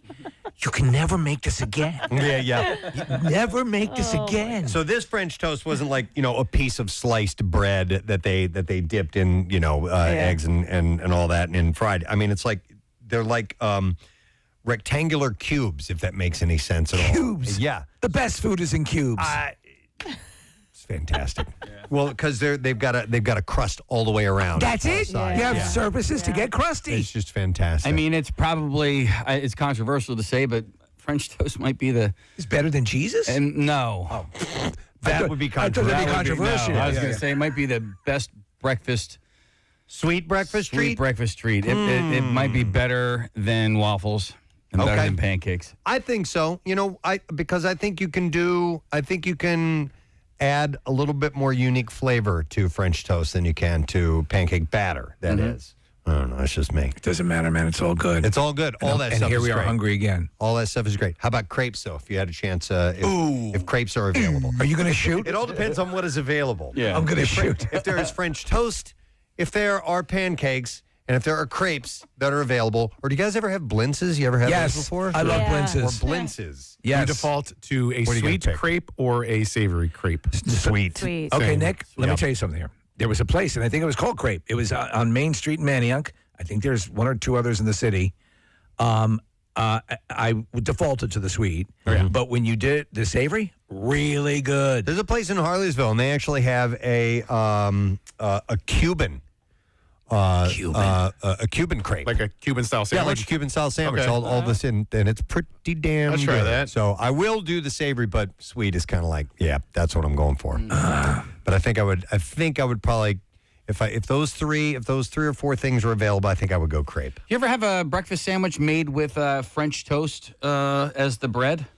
Not a breakfast sandwich, but I've had a Monte Cristo sandwich before. Okay, that's essentially Which what I that guess is, you yeah. could. It's at that place called Morbid Obesity, right? Yeah. That's my favorite spot. MOs, Yeah, Mo's. Welcome to Mo's. Welcome to Mo's. Is that Mo's? No. It stands for Morbid Obesity. We can flatbed you out of the restaurant when you're done. Yeah, brunch. The thing about going to brunch is you're guaranteed to find a crowd. You know what I mean? Yes. It's almost always guaranteed to be a wait. You'll see tons of people, families sitting, You waiting can get to be seated. the non-restaurant goer to go to brunch. You can and it's always Right. and And that's it why is they're always a familial thing. So and that's why you'll get the places packed up. All right, next question. Okay, please. Regular French toast or Texas toast French toast? If I'm making it home, Texas French toast, but I was at the store looking for that, and they didn't have any, and the guy made a great suggestion. Guy in the bread department, he's like, go get some challah bread. And make it out of that. That's what I made my French toast. That sucked out of that. Oh, really? Yeah, remember I made the Yeah, French but toast it's that you. sucked? Yeah, Yeah, right, you know, exactly. yeah, No. so I it's you. agree. I think Okay, it all right. would have been delicious had Kathy, someone why else did you put made it. field mice in this? What's the common denominator? It's Kathy. Totally. Did you make it with like sourdough? We had artisanal bread brought to us camp out by Bimbo this Yeah. year, and they brought some type of like a little bit sweeter bread. I'm blanking on the brand, but I didn't use. My girlfriend used that for French toast. It was the best French toast I've ever had. that artisano, right? It's Artisano, yeah. and they that have is different- so good. There are different subcategories, I believe, Steve, under the Artisano header or whatever. But it's phenomenal, and it's really good for French toast. I think we could do, literally, I'm looking at the text messages coming in. We could do a French toast tour. Okay, let's do that right now. Yeah, right. Let's go right now. There are a lot of people texting in their favorite places for French toast. Should we have a battle of the French toast? Here's one. It says, one amazing French toast, you have to try Tank and Libby's. Oh, yeah. It's Drexel Hill. Okay. Tank and Libby's? Yeah. Our friend Meredith loves to go there. Azeel on Main and Villanova has a great Sunday brunch. They do? I guess is what this says here. Or A-Z-I-E? Ozzy, yeah. Yeah, they've it's a really great restaurant. It's mostly Japanese, so a lot of sushi, but I didn't know that they had a brunch. Oh yeah, I went to their brunch years ago. We used to go all the time, and because I'm not a sushi eater, but their brunch, Nick, like for me, was so good. And All right. and they also serve the sushi. So if you're into that, The brunch is not a sushi brunch. no, it's it's like not. But you can get it while Okay. you're there. No, it's a regular tuna brunch. roll French bread or Yeah. French toast. Yeah. French Nick, was toast. it a brioche? Was it the Artisano brioche? Oh yeah, Case. Yes, it was, and it's Okay. great for French toast. Yep. Somebody said, I enjoy a nice Portuguese breakfast. Dom's in Doylestown. I don't know what a Portuguese breakfast would be. Okay. Portuguese toast. Stuffed French toast at Anna Marie's in Rofo. There's a place. Oh, I've heard about Anna Marie's. I've never been there. Place in West Reading called Taste of Crepes. You know what? Those, yeah. All kinds well, of then I things have to say explore that here. the Mashlou has that's one of my favorite brunches as well. Yeah. Yes. Do they have great French toast? Spectacular. Okay. All right. And it's nautical. Maybe a French toast tour. We'll have to look into that. Yeah. Yeah. How's your pizza tour going, by the way? of Delaware Good. County? Okay, so I went to I ended up going to Sam's Boardwalk style pizza on Friday. That's what I put it up for a vote. And that's what the people voted for. People have spoken. The people have spoken. I sent you guys a picture. I saw it. It was all of this conversation, your pictures. Yeah, they're making me ravenous, and I'm fighting, and I'm winning, but it's too much. Oh, that does look good, Case. It was really, really good. So I got 2 regular cheese pizzas, 1 regular and 1 well done. I do like a well done pie because I like it crispy. I agree. It didn't have to be well done because it was crispy regardless. Steve, what you probably didn't know, because I sent you guys a picture, is so I go to the Haverford Y, and it's about 2 miles away from the Sam's Boardwalk Style Pizza. It's fun to play there, right? Yeah. And I went there right after going to the gym, and I drove from the gym all the way to Sam's with my trunk open in my car. Oh, yeah. Oh, I saw that. Yeah. I don't know how that happens. Dude, so listen. I don't know how you're not hearing the residual sound of the street behind you. Well, okay. So, again, the main culprit here is I had my headphones in. I don't normally drive with my headphones on, with my earbuds in, but when I got to my car, whatever song I was listening to, I really enjoyed it. I'm like, I'm just going to continue because it's only a mile away. I didn't realize that my trunk was open until I started parallel parking, and I was using the camera. So it's not just your trunk, it's the hatch. It's a hatch. It is So a it's going station wagon into the hatch. car. Yeah. Yes. So the back of the car is wide open. I'm looking at the camera, and when I put the car into reverse, I'm like, why? Why do I see Saturn? Why do I see Saturn? I'm looking at the sky, and it didn't even register then. And then I look in my rearview mirror. I'm like, oh, God damn it. Casey, in this Instagram post, you have 3 pizzas. In the top right of the 3, there is a swirl applied to said pizza. What is that swirl? It's just the sauce. Okay, There's so a it's not swirl like in the other one as well. It's just because it's well done. I see. The swirl is not as pronounced. But it was damn good. I like your pizza. By the way, I want to point out that I may have been Pierre Robert in one of these texts because a text that was sent because Portuguese breakfast is apparently from Deuce Bigelow, Male Gigolo 2. The classic. 2, the classic. I think you can be forgiven. Oh, Preston. Yeah. No, you didn't catch the reference from Meatball 6? Yeah, right. Preston. There were tens of thousands of people just laughing at you right there. No one knew. No, dude. 2, the Deuce. Yeah. It's a classic. All right, well. It's in Revenge of the Nerds 11. And by the way, like, this is what when people want to comment on what I ordered, it's what I ordered. If you don't like broccoli pizza, that's fine. That's what my wife likes. So I got her broccoli. People are like, what do they say? Commie. Well, first of all, no, I should have gotten spinach. I'm like, why? I hate spinach. Why would I get spinach on my pie? I'm like, this is what I'm going to do. On Fridays, I'm going to get my pizza the way I want it, and then you get your pizza the way you want it. Sound good? I think that makes sense. that And to works. most people, that makes sense. You know you can turn those comments off if you want to. Why would I do that? He wants to read the comments. I engage with the listeners. I you're engage with engaging. I'm engaging with I them. like the people who Then- tell me what to order. Yeah, be prepared for people to tell you what to order. Yeah, okay. All right, okay. Anyhow, so when will you put up your next potential Well, vote? I got to figure out what my 4 finalists are going to be on Thursday. So at some point on Thursday, I'll put up another poll, so that way I know exactly what I'm doing by the time the show's over on Friday. It's a Friday ritual for you, and this is just through Lent. You're doing Just this? through Lent. Okay. Yep. All right. Cool. Well, keep us abreast. Abreast, I will do of the situation, sir. Let's take a break and come back to the Bizarre File. We almost did like a weird connoisseur. It was type of organic. segment there. It yeah. was beautiful. We'll come back in a moment. Make sure you stay with us. Some good stories are on the way next. It's always surfaces and movies if it's done right because it's compelling. It can be very compelling, and The Candidate is a perfect example. I have a tattoo from You have a Candidate tattoo? from another movie of the same director. What is it? It's from Downhill Racers. The poster from Downhill Racers. So That's I am awesome. I'm really nerdy. Yeah. That's very cool. So, but is that in fact the case? It's not cool, but I appreciate that.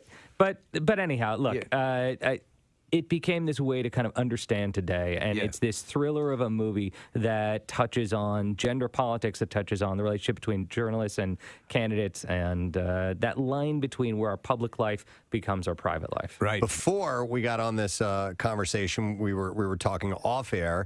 We're headed to London tomorrow. What should we do while we're in London? Are any of you guys Harry Potter fans? Oh, 100%. Yeah, Nick is massive fan. Okay, We're all so fans. they took the 2 stages where they shot the film at Leavesden in London, and they've turned it into this Harry Potter experience. And look, I'm a cynical guy, right? Like, I may thank you for smoking. That's who I am. But I filled with positive glee walking through the Harry Potter experience. Really? They have everything. They've like broken it down to like every one that was built, every set that was built, how they did the characters. You have butterbeer. It's sincerely magical. Is it one of those things you got to get tickets way in advance for, do you think? Or All right, I'm going to be a tool right now. You pulled strings. I just called someone at Warner Brothers. But, Son of a bitch. I would so do the first same. become a famous filmmaker, then call your connection at Warner What Brothers. if we're close friends with Jason Reitman? My rule is always first be born the son of a famous director. Okay. And then everything will just line up perfectly. What if you're a producer on a radio show in Philadelphia and you have a guest who's been to this thing? Can you ask that person to ask somebody for something? Live on the air, of course you can ask. WWE is in town, Monday Night Raw, and we want to welcome to our studio gentlemen who will be there. Ladies and gentlemen, Elias is with us this morning. Thank you. Hello, I am Elias. Nice to see you, sir. Is this your intro music or? No, so this was a song off of my debut EP album that came out. It was one of 4 songs that I released. It's called Walk With Me. Went all the way up the charts on iTunes, beat out Taylor Swift and Post Malone, Panic at the Disco, the whole thing. That's just amazing. Nice. Yeah, it's pretty cool. Pretty cool. We'll turn this up a little bit. Hang on. But I know where you're gonna be.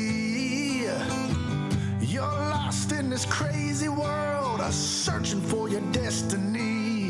Very bluesy and soulful and kind of dark. And that sums me up real well right there, man. Very that's Johnny good. Cash-esque, too. Very much so. Yeah, absolutely. That's cool, but also it gives you an advantage, too, because you can smash guitars over people, too. It is. It's very nice to have that weapon with. Exactly. And this is you playing guitar as well? Yeah, there's actually a nice, we don't have to get to it, but a cool guitar solo coming up that I also did. Yeah.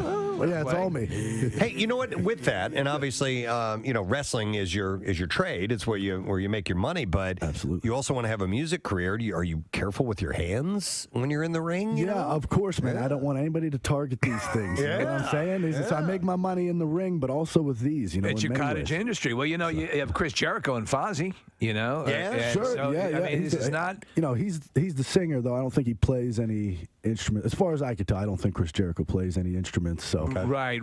You know, but I mean, they've got some good traction. It's not out of the realm of possibility. No, Fozzy's doing great, man. All over the world, those guys. With the WWE, it's all about the marketing and the fans enjoying it and getting everybody out there to have a good time.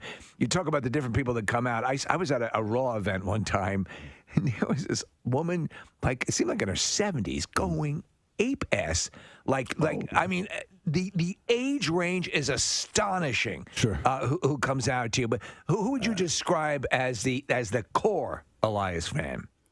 Man, I mean, a core Elias fan is anybody that believes that WWE stands for Walk with Elias. There you go. That's all that Walk matters with to Elias. me, man. That's all that matters to me. And the world screams it at me every week when I tell them. So, I got to say, man, people come, they let loose, they let go, they just enjoy the show, and nothing's more enjoyable than an Elias performance. How long have you been wrestling with the WWE now? So I've been in the company for a little over 4 years, and I've been on Monday Night Raw for, I got to say, maybe a year and a half now, something about that. Is that when it steps up to the next level? Because, I assume there are certain levels of WWE. Absolutely, yeah. Monday Night Raw is the pinnacle of live television for WWE.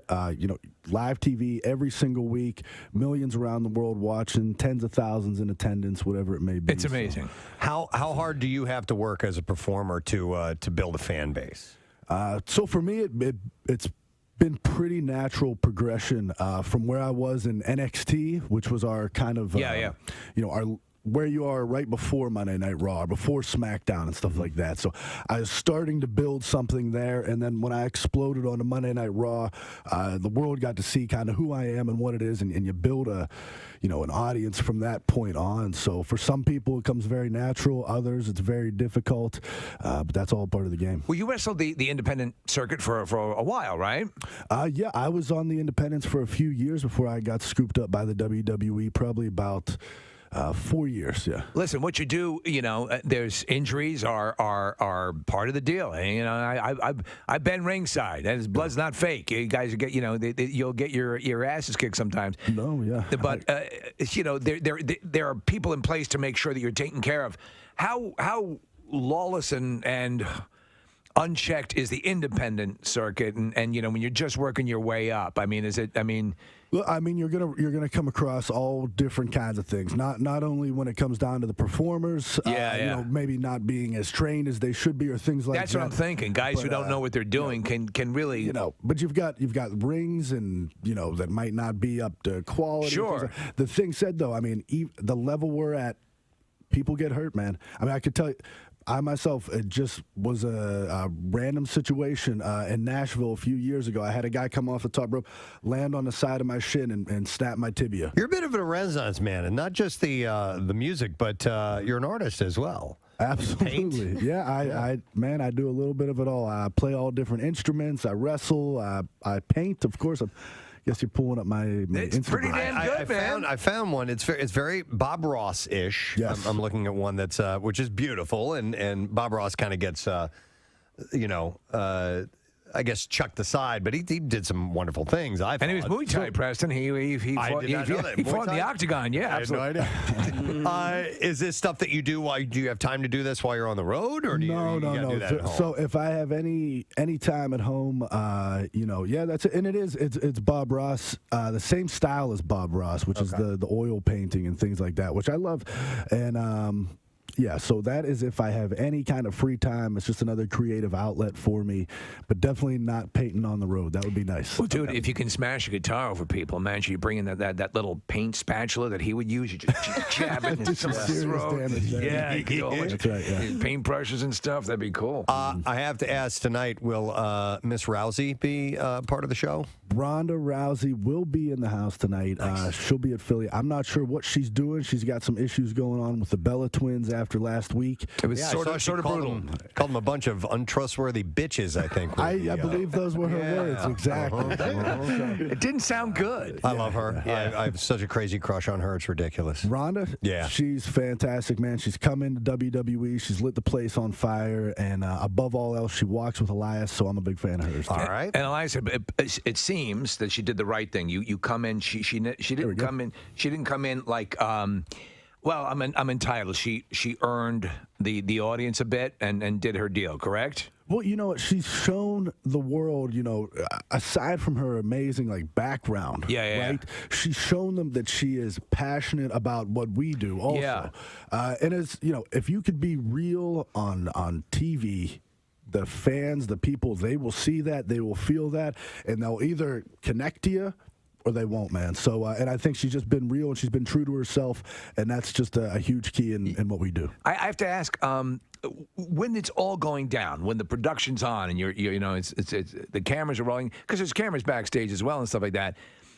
Is it now such a machine that there's no here go, or is there ever you're running around is it pandemonium behind the curtains there as you're putting on the whole show? I'm not sure what you're referring to. No, I mean in other words, as you're getting everything ready, as you're doing the because there's a backstage you're area. Saying, preparing for the show. Right, yeah.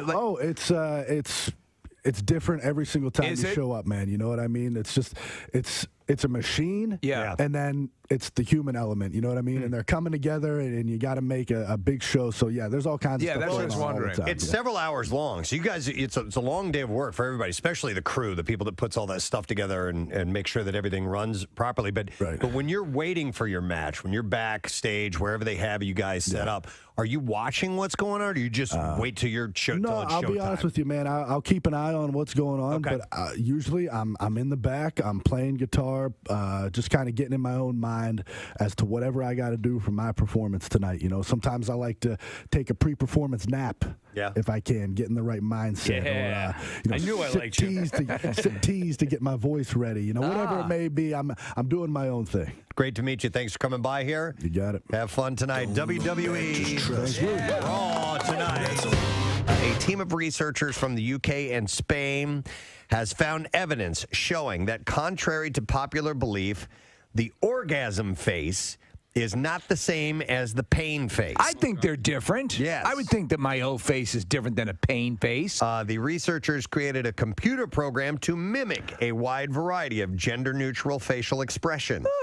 And they started with mathematical models that have been developed for animating faces, and it included a core set of 42 movements representing different parts of the face. Jesus, this is a scary... These computer renderings are pretty horrifying. Aren't they? They're weird looking. They're terrifying. So in this research, they asked 80 adults, half male, half female, to determine if the expressions showed orgasm, pain, or something else. They used the results to build better models and then asked another 104 people to assess the simulated facial expressions. The researchers found a clear distinction between perceptions of pain and pleasure. Most of the volunteers agreed on which was which, but there was more to the study. The volunteers had also been divided into two cultural groups, half from Western cultures and half from Asian cultures. Both groups saw clear differences between orgasmic faces and pained faces, but they differed markedly in what they saw as the face of a person experiencing an orgasm. So we're looking at 4 computer-generated faces here. It looks like they're at a Dane Cook show. They're just smiling and sort of chuckling. Those from here's how it played out. Those from Western cultures tended to choose wide-eyed expressions with gaping mouths. Yeah. Asian volunteers, on the other hand, chose smiling faces with tightened lips. Yeah.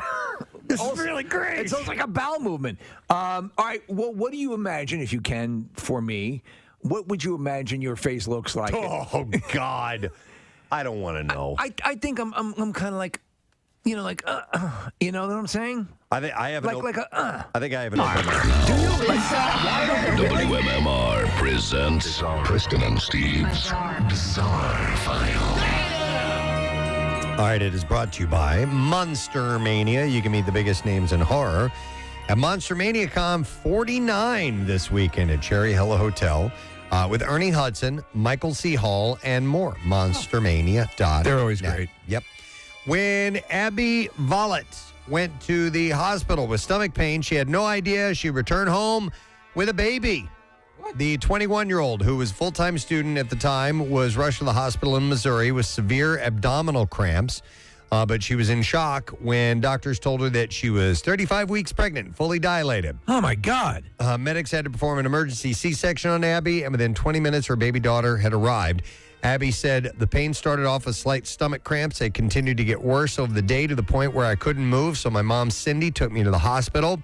I had an ultrasound. The doctors told me I was pregnant and fully dilated, and I remember telling the doctor that it wasn't true. I was in total shock. At first, they estimated I was around 20 weeks, but after the C-section, they said it was actually between 35 and 37 weeks. Wouldn't there be all sorts of medical anomalies you'd start to notice? But the anomaly is sometimes it doesn't happen to people. God. So at first, I felt so embarrassed that I was going to be young and a single mom, I even refused to see my baby for the first few days. And when Abby told family and friends about her new arrival, they initially thought that she was joking because she had given birth so close to April Fool's Day. But doctors now think that baby Kalani, that's the baby's name, must have grown behind Abby's ribs because the young mother had no bump and never felt any kicks during the pregnancy. That is astonishing, because we're looking at a picture of her. She actually seems kind of slight. Not the baby, obviously, but the mom. Yeah, you think maybe somebody who's more overweight might, it might not show as much. So she said, I was even getting my period the whole time, and I comfortably fit into all of my size medium clothes the whole way through. But despite the initial shock, Abby now wouldn't change a thing. She said, before having my daughter, I honestly never wanted to have children and didn't plan for it to happen in my life. But now that she's here, I absolutely love her. So there you go. This is like when I had that parasitic twin in my stomach that was telepathic and answered to Quado. Oh, yeah. I remember that. Yeah, it was. They made a documentary about that. Yes, it was called Total Recall. Yeah. A Venice man was arrested, Venice, Florida, arrested for ramming his pickup truck into a home while cursing at the homeowner. So police responded to the home and found Anthony. This is great stuff in the story. Okay, so Anthony Antares was sitting in the bed of his Chevy truck blasting the song Wrecking Ball by Miley Cyrus. His truck had heavily damaged, as well as both the home's garage doors and the window next to the home's front door was caved in. Antonares told officers that his, quote, foot slipped, causing him to crash his truck into the house 3 times. 3 times? Yes. That's a hell of a foot slip. A woman who was inside the home alone said that she heard a loud bang and saw Antares driving his truck into the house on purpose. The woman called 911 and told the dispatcher she heard Antares screaming, "F you," while he drove into the house. He and the woman apparently know each other. Oh, probably not on good terms. The damage to the house appeared to be well over $50,000. Antares told officers that the homeowner was not a good person and that the incident was, quote, a message. He was arrested and is facing felony charges of criminal mischief and shooting into or throwing deadly missiles into dwellings. Do you think they'll depose Miley Cyrus in this whole thing? She's a part of it, so she's got to be involved somehow or another. All right, here's a follow-up story for one that I had last week, guys. A fed-up state legislator from Harlem from Harlem is proposing a law that would make throwing or smearing a victim with feces or other bodily fluids a felony crime after a sicko allegedly smeared his own crap on a woman on a Bronx subway platform. Why did I think it probably or should have already been that? Me too. Yeah. Assemblywoman Inez Dickens said, "That really set me off. That's awful. It's disgusting. Something has to change. We can't have criminals on the subway hitting innocent people in the face with feces or throwing urine at them. And we can't have our constituents afraid to ride the subway, the bus, or walk the street." It's the Doo-Doo Feces Act. Frank Arbakawa was released without bail despite having a law. The court did not have the authority to detain him. Dickens said that there have been similar incidents. She noted that another sicko threw a cup of urine at a transgender person in the subway in her Harlem district. The current misdemeanor aggravated harassment law does not specifically mention the crime of hurling or smearing a victim with bodily fluids. So the legislation would put specific language in the penal law, smearing or throwing bodily fluids at someone, and raise the penalty to a Class E felony, punishable up to 4 years imprisonment. The footage of that woman having it smeared on her face is just disgusting. The draft of the bill states that a person would be charged with a Class C felon if he throws, tosses, spits, wipes, expels, or transfers onto another individual without such person's consent human or animal bodily fluids and or solids such as, but not limited to, urine, blood, saliva, phlegm, feces, and any other substance defined as a bodily fluid. Is snot in there? Is that a technicality? It says bodily fluid. Phlegm, urine, blood, saliva, phlegm. I got to believe that's got to be in there somewhere. Good. So, a good yeah. lawyer will get you the snot charge. All right, I think I may have mentioned this story a long time ago, but a lavender spray marketed for refreshing your home, later recalled due to bacteria, is now being blamed for 2 deaths. The lavender and chamomile scent of Better Homes and Gardens essential oil-infused aromatherapy room spray with gemstones was found to have the bacteria Burkholderia pseudomale in it. I'd probably like that lavender smell. And was recalled by Walmart and the Consumer Product Safety Commission in October of last year. So the bacteria is not mentioned on the label? No, I don't think it's supposed to be in there. So the New England Journal of Medicine identified 4 cases of these infections from using the spray. One of the people killed from the bacteria infection was a 5-year-old boy in Georgia who died 4 days after being taken to the hospital in July. Determining what caused the deadly infection in the child and other patients was difficult, as none had left the country until the CDC was able to collect samples of household products from each of the homes. Anyone who still has this product should stop using it, place it in 2 resealable bags, and then return it to Walmart as soon as possible. We receive a gift card in exchange for that, by the way. Thank you. Yeah, for your deadly spray that's in your house. Yeah, my uncle died. Well, here's a gift card. All right, and there you go. That's the last item that I have in the bizarre file for you. Let's take a break. When we get back, our lesson question. We'll see how closely you've been listening to the program. Give away a prize, and we'll get to the trash and music news, too. Stay put. We'll be right back. It's so funny that you have no interest in seeing your own face. No, my God. But seeing people somebody... who videotape themselves having sex. No. Are you kidding me? But seeing your partner's face, seeing your girlfriend's face or your wife's face, like that's a turn on, though. Like I am turned off by my own face. I think I look like Bogart. Somebody texts and says, "O faces look the same as pre-sneeze faces." Yeah. Yeah. Yeah, a little bit. Yes.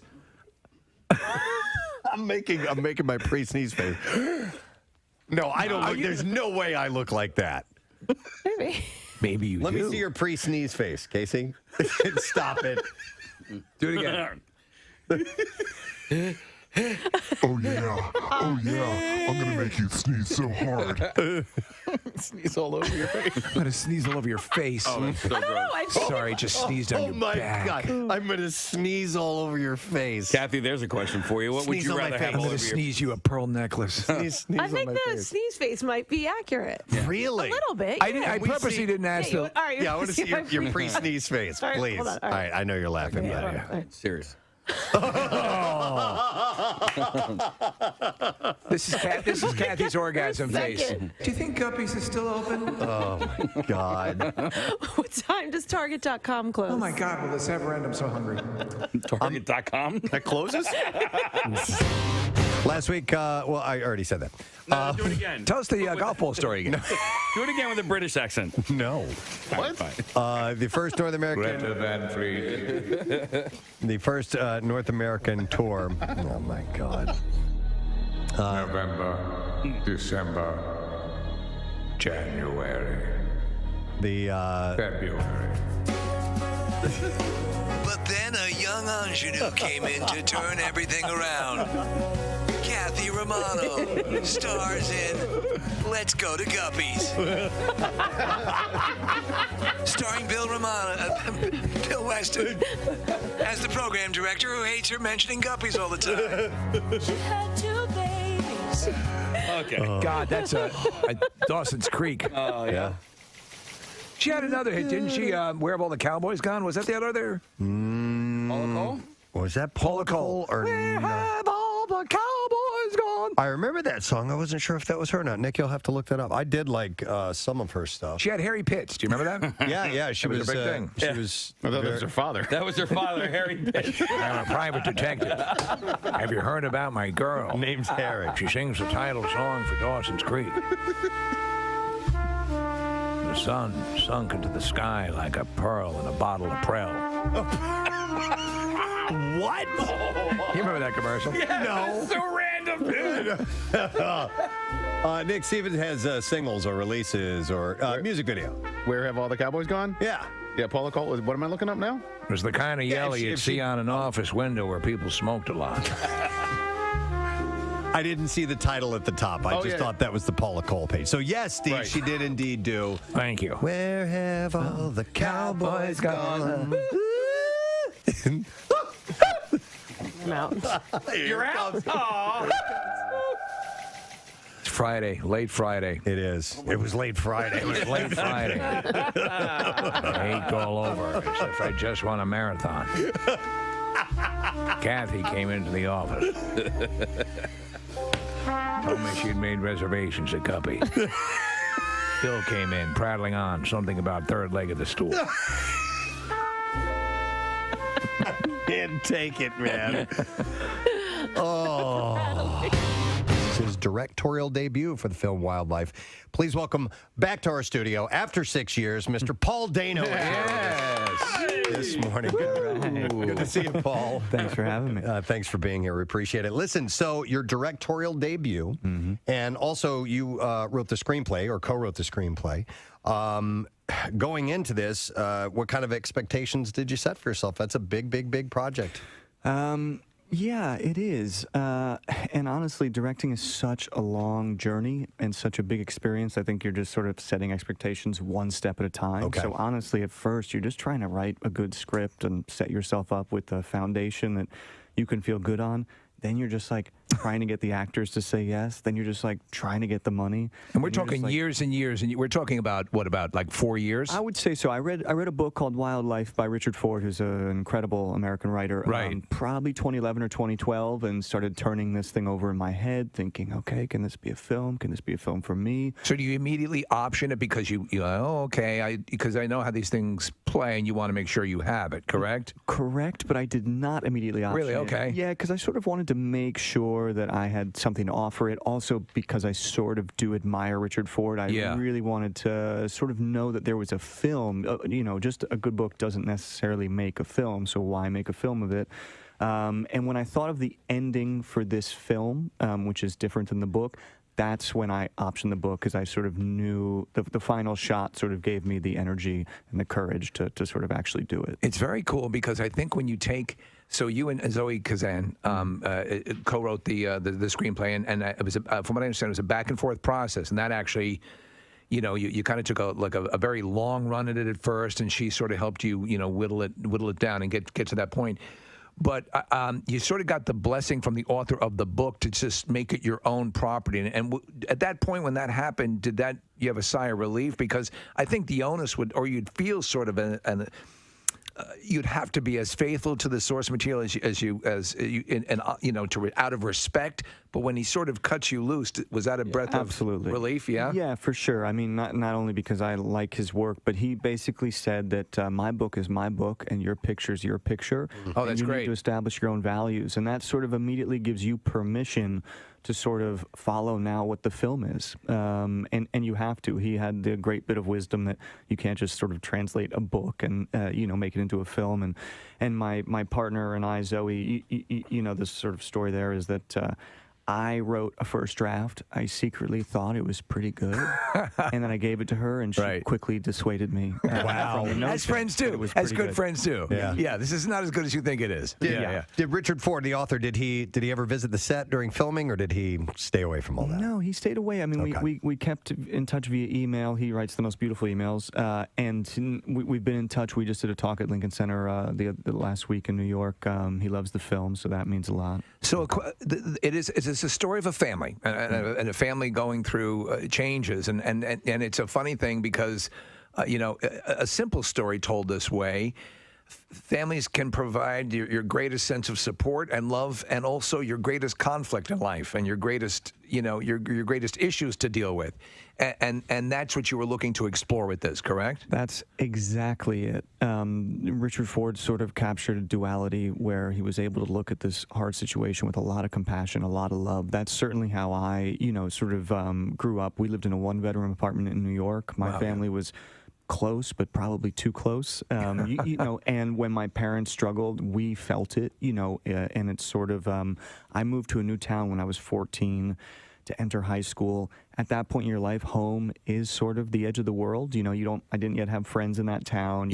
And so that is sort of what the film is trying to express. It's really about a kid seeing his parents change, their marriage change, and sort of just being like thrust suddenly into adulthood. It's got to be wild. You mentioned your partnership with Zoe Kazan, and she was here with you when you came in July of 2012 for Ruby Sparks, and you deferred to her, I guess, when it comes to the writing process. But what is that like when you have an idea and you really love your idea, and then you give it to somebody else, and they say that's not bad, but I'm going to take. Is it trust? Is it how do you get to a point where you're like, all right, her idea is better than mine? Well, it's debilitating first.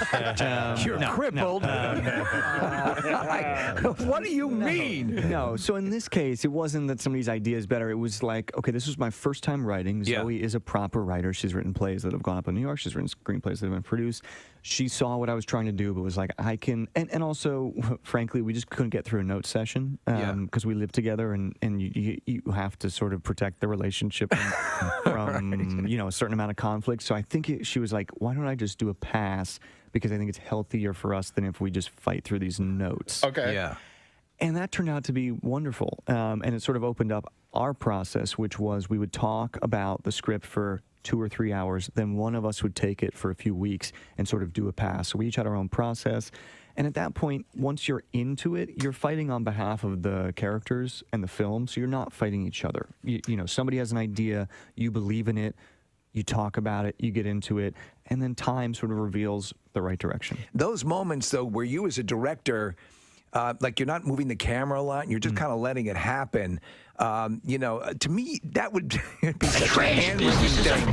How do I do it? 93.3 WMMR with Preston and Steve's Hollywood Trash. And this morning, it is sponsored by Monster Mania. You can meet the biggest names in horror at Monster Mania Con 49. It's this weekend at Cherry Hill Hotel with Ernie Hudson, Michael C. Hall, and more. MonsterMania.net. What's up this morning, Steve? Well, Drake lost $275,000 betting on the Mazdaville Covington UFC fight Saturday night.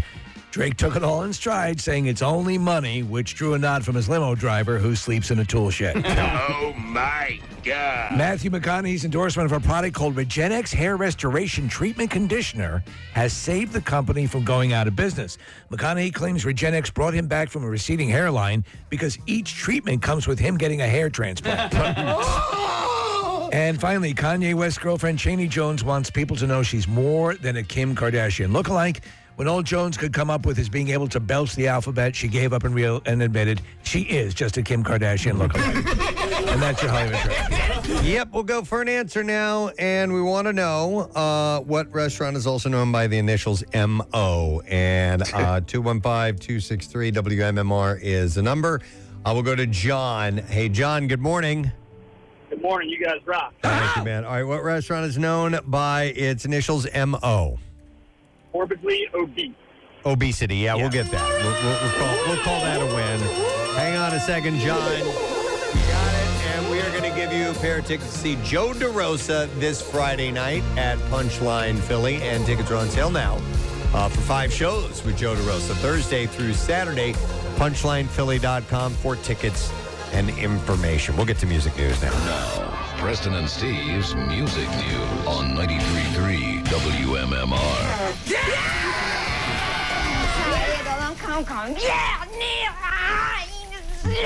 Kong Kong. What were we saying about Kong Kong last week?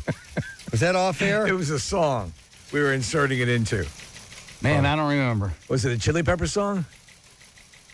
I don't remember. I had a long time. Or was it Tainted Love? Kong Kong. I don't remember. Kong Kong. No, it was Wham. Jitterbug. Kong Kong.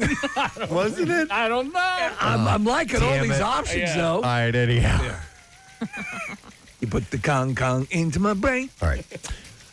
Ozzy and Sharon Osbourne are reportedly moving back to the UK due to the high taxes in California. As according to the UK Mirror, the two are returning to their home, which is called Welder's House in Buckinghamshire. I assume it's a large place, right? I would guess They probably have a trampoline. And I would think that they've held on to it. It's not like they're buying a new place. I think they've had 2 homes. So Ozzy said, "We are leaving LA. We are a bit sad, but the tax is getting too much. I am sad because I really, really like staying and living there." And he said, "If they do the taxes better, then I may come back. I do not know.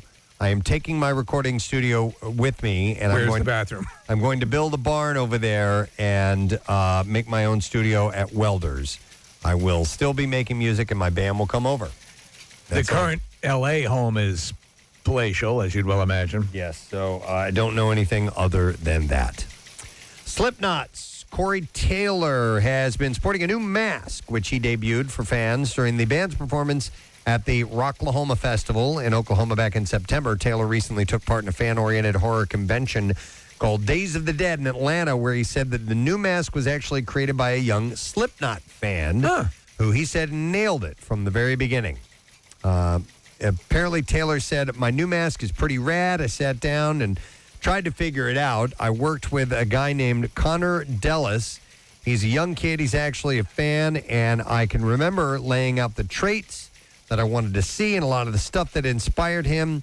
And when he sent me the preliminary sculpt, he didn't even sketch it out. He sent me a tiny sculpt of it, and it was so killer that I was like, yep, that's it. I mean, he nailed it so quickly that I always had to go back and forth and do a bunch of tiny manipulations and changes and stuff, but he was so dialed in and immediately got it to where it was just like, all right, let's do this, man." He drove in, did a mold of my head, and the rest is history. Man, would it suck having to wear something like that on stage where you're sweating your balls off? Yep. That's And why in fact- Sinatra stopped doing it. And in fact, the interviewer asked if he had there been any masks over the years that he absolutely hated and couldn't wait to get off. He replied, "No comment." So I guess there are times where he's absolutely hated the way those things are. Thanks for coming to the show tonight. Next up is New York, New York. It's Old Blue Eyes. Stop. You like my new mask?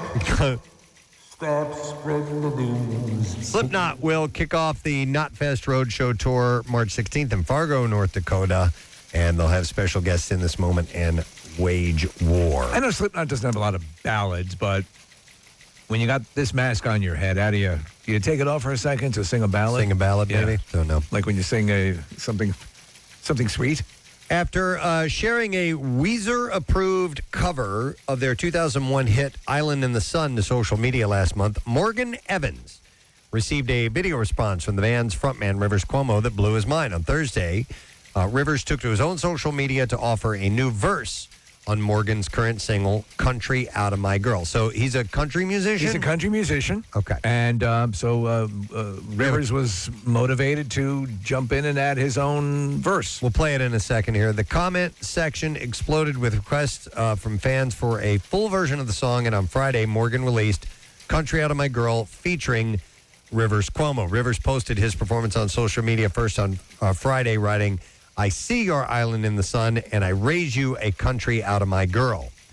Morgan shared the final collaboration on social media, writing, Rivers rewrote the second verse and chorus for this version, and I think it's one of the most badass, weird, and wonderful things I've ever been a part of. Shout out to Rivers for lending his genius to this tune, and I hope this puts a big smile on your face today. So let's check this out. So it's his song, it's his country song, and Rivers is singing a part of it. Okay. No, you can't take the country out of my girl.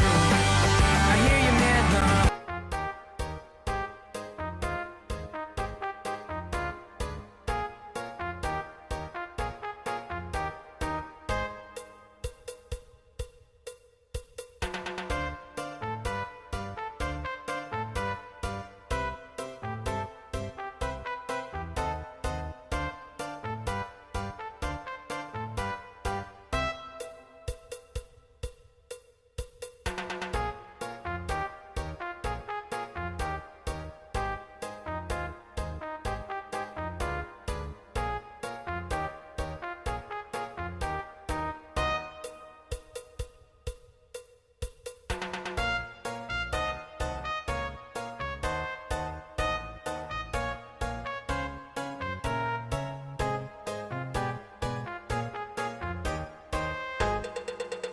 Or, like the city. Like a Weezer fan might. Yeah. Okay, that's kind of fun. Morgan recently announced his own headlining show overseas, performing at the Lafayette in London on July 14th and marking his first UK show since 2019. He'll join Brad Paisley for additional European dates. And then finally, Red Hot Chili Peppers have dropped Poster Child, the second single from their upcoming album, Unlimited Love. The album, which is set for release on April 1st, reunites the band with famed producer Rick Rubin.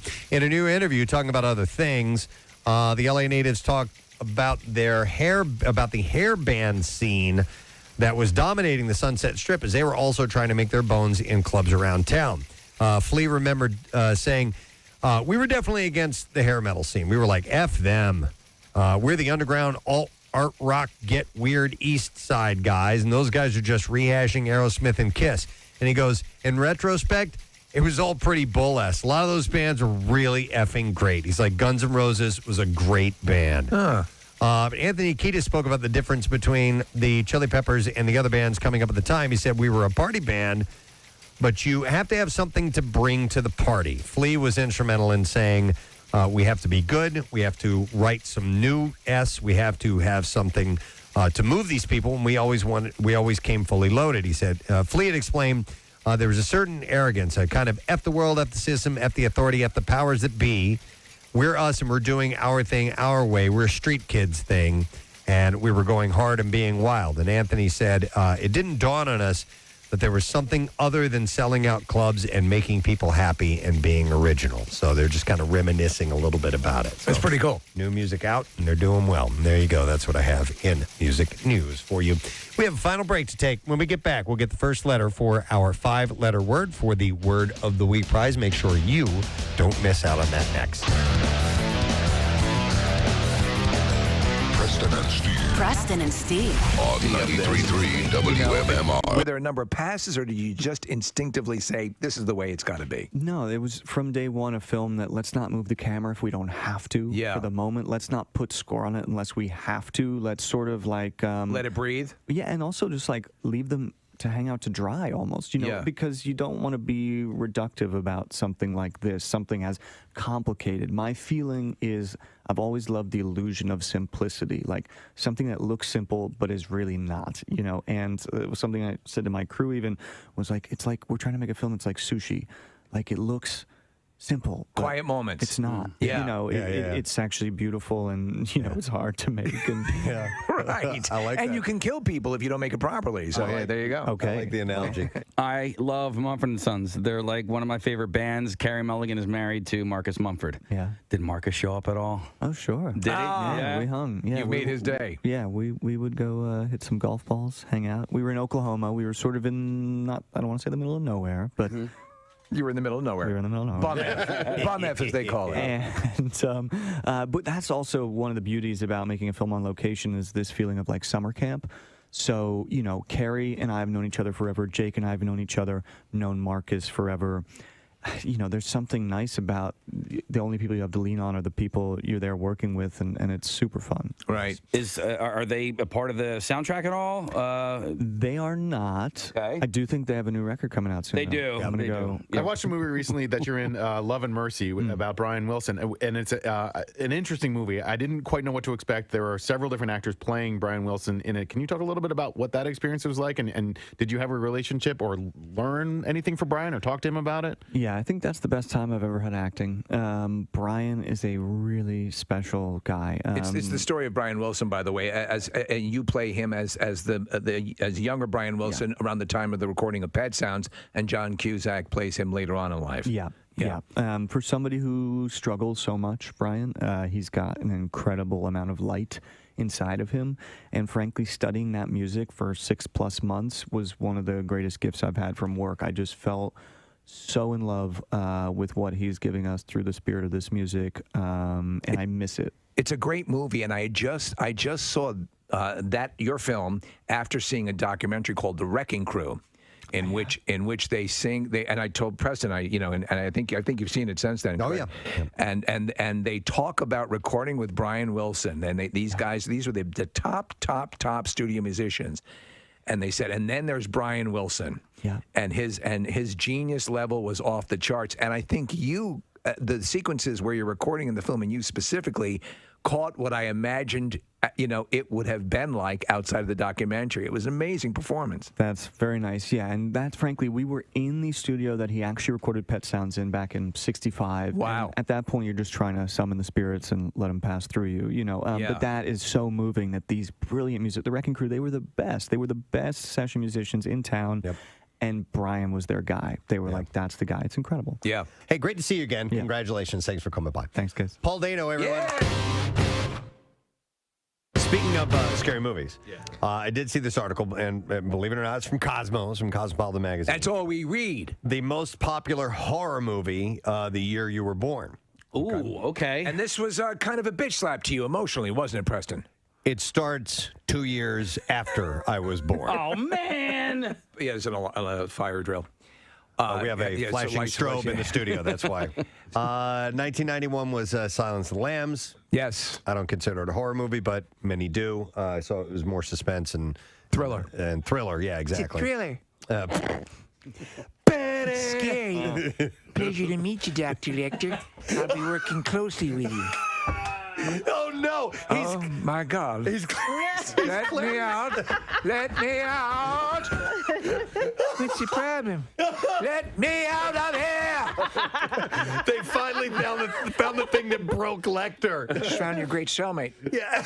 Dr. Lecter. Holy Jesus. Vicky, we're going to become fast friends. Oh, my God. What are you? He's pounding on the glass. Let me out! He's trying to get through that opening where they put the food. Why? What's wrong? I'm going to let my gloves dry out here on the end of the bed. You didn't want to play quid pro quo with him? Nothing. Nah. Yeah. I got a better game, Twister. Oh, my God. Well, 1991, it was the #1 horror film. Let's play Pictionary. 1993. All right, here you go again. 1993. But I guess it would all depend on what was out that year. Go ahead. You want to guess? You're not going to say Jurassic Park, are you? No. Okay. No. But it was Fire in the Sky. Wait, what was 92? Did I skip 92? I think so. Turner and Hooch. It's not on here. The Mystery Year, 1992. What? They just skipped it? Yeah, that's interesting. It was a movie called Hannibal and Michael. Oh, let me out! What is that music? Oh no! Oh, you lead a deranged life. Well, Candyman. I once ate a census taker's liver with some fava beans and Chianti. I once had a Boy Scout jamboree party at the house the entire weekend. Holy Christ! And they tasted good. Oh my God! I sauteed them with Jesus juice. I change diapers on my monkey every day. Oh, Holy Christ! And I piss in bottles, leave them around the house, and my nose comes off. Get me out of here! I'm 40 years old and I have parties for 9-year-old boys. Holy Jesus! This can. Why? Let me out! Oh my God! You can have such fun. Can you do that list again? Because seriously, when you list it like that, oh my God. Hey, Blamas, I change diaper on my monkey every day. I piss in bottles. I have an entire staircase as a tribute to Home Alone. I bounce Emmanuel Lewis up and down on my lap all throughout every award show. Oh. I drink Jesus juice. My nose comes off. I used to be black. And I made my kids wear Mardi Gras masks. And have a train, but a real one. Lecter admits everything. He just I will tell you right now how you can get in touch with Buffalo Bill. I have a dress. I have his home address. Longitude and latitude. Oh God. Oh man. Get me out. Nice to meet you, Dr. Lecter. Oh my God. We're going to be good friends. Corn has launched its new coffee brand called Corn Coffee. Corn Coffee. Yes. It's a great name. Corn Coffee. If you like the driven rock of corn, you'll love their coffee. Corn personally curated the creation of Corn Coffee. Yeah, that's good. Let's see how many K sounds I can put in there. Corn personally curated the creation of Corn Coffee, a process that saw the band members tasting multiple variations for ultimately selecting the perfect roast and blend. Yeah, that one. Each bag of Corn Coffee will feature a special message from the band, which reads, after almost 25 years of touring, making records, and playing in front of all of our amazing fans, we still drink coffee. One thing has remained a constant in our daily routine. Lattes!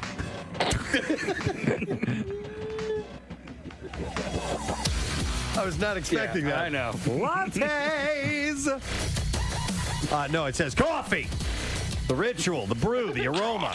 And most importantly, that very first cup every morning that sets the tone is something that we look forward to every day. Well, this is interesting. We're actually watching footage of them sampling the various brews. Yeah. It says, because of our passion, we've gotten together with a roaster and handcrafted our very own blend, coffee. It's called Corn Coffee. Next up, Corn Licorice. Corn recently began recording its new album in Nashville, Tennessee, by the way, but now they have Corn Coffee. That's part of waking up is corn coffee in your cup. That's right. Yeah, cup. This is... a cup. This, always at the ready. No, but yeah, a couple. We need to have Nick coffee or something like that. But yeah. Have a cup. This is our new blend. It's called Nanapuya. From the hills of Nanapuya. Yeah. Brought down by mules every day at 2 o'clock after the afternoon rain. The beans are enriched with monkey urine. Morning. A lot of brunch talk. Yes. And for those of you who are wondering about a concert announcement that was coming up, we got that yanked for some reason. I don't know why. We'll find out. Hold on to your... Yeah. It's coming. Yeah, maybe Hold tomorrow. on to your hat. Yeah, something like that. Anyway, how was the weekend, Pierre Robert? Very pleasant indeed. Wonderful. Did you go restaurants or shows or do anything like that? His eyes are closed. He's trying to remember. I went It's hard. into town and did some bar hopping. All right. Bar hopping. That's what I did. Run some errands. Did you go to the cobbler? No. Okay. No cobbler. Get shoes fixed? No? No cobbler.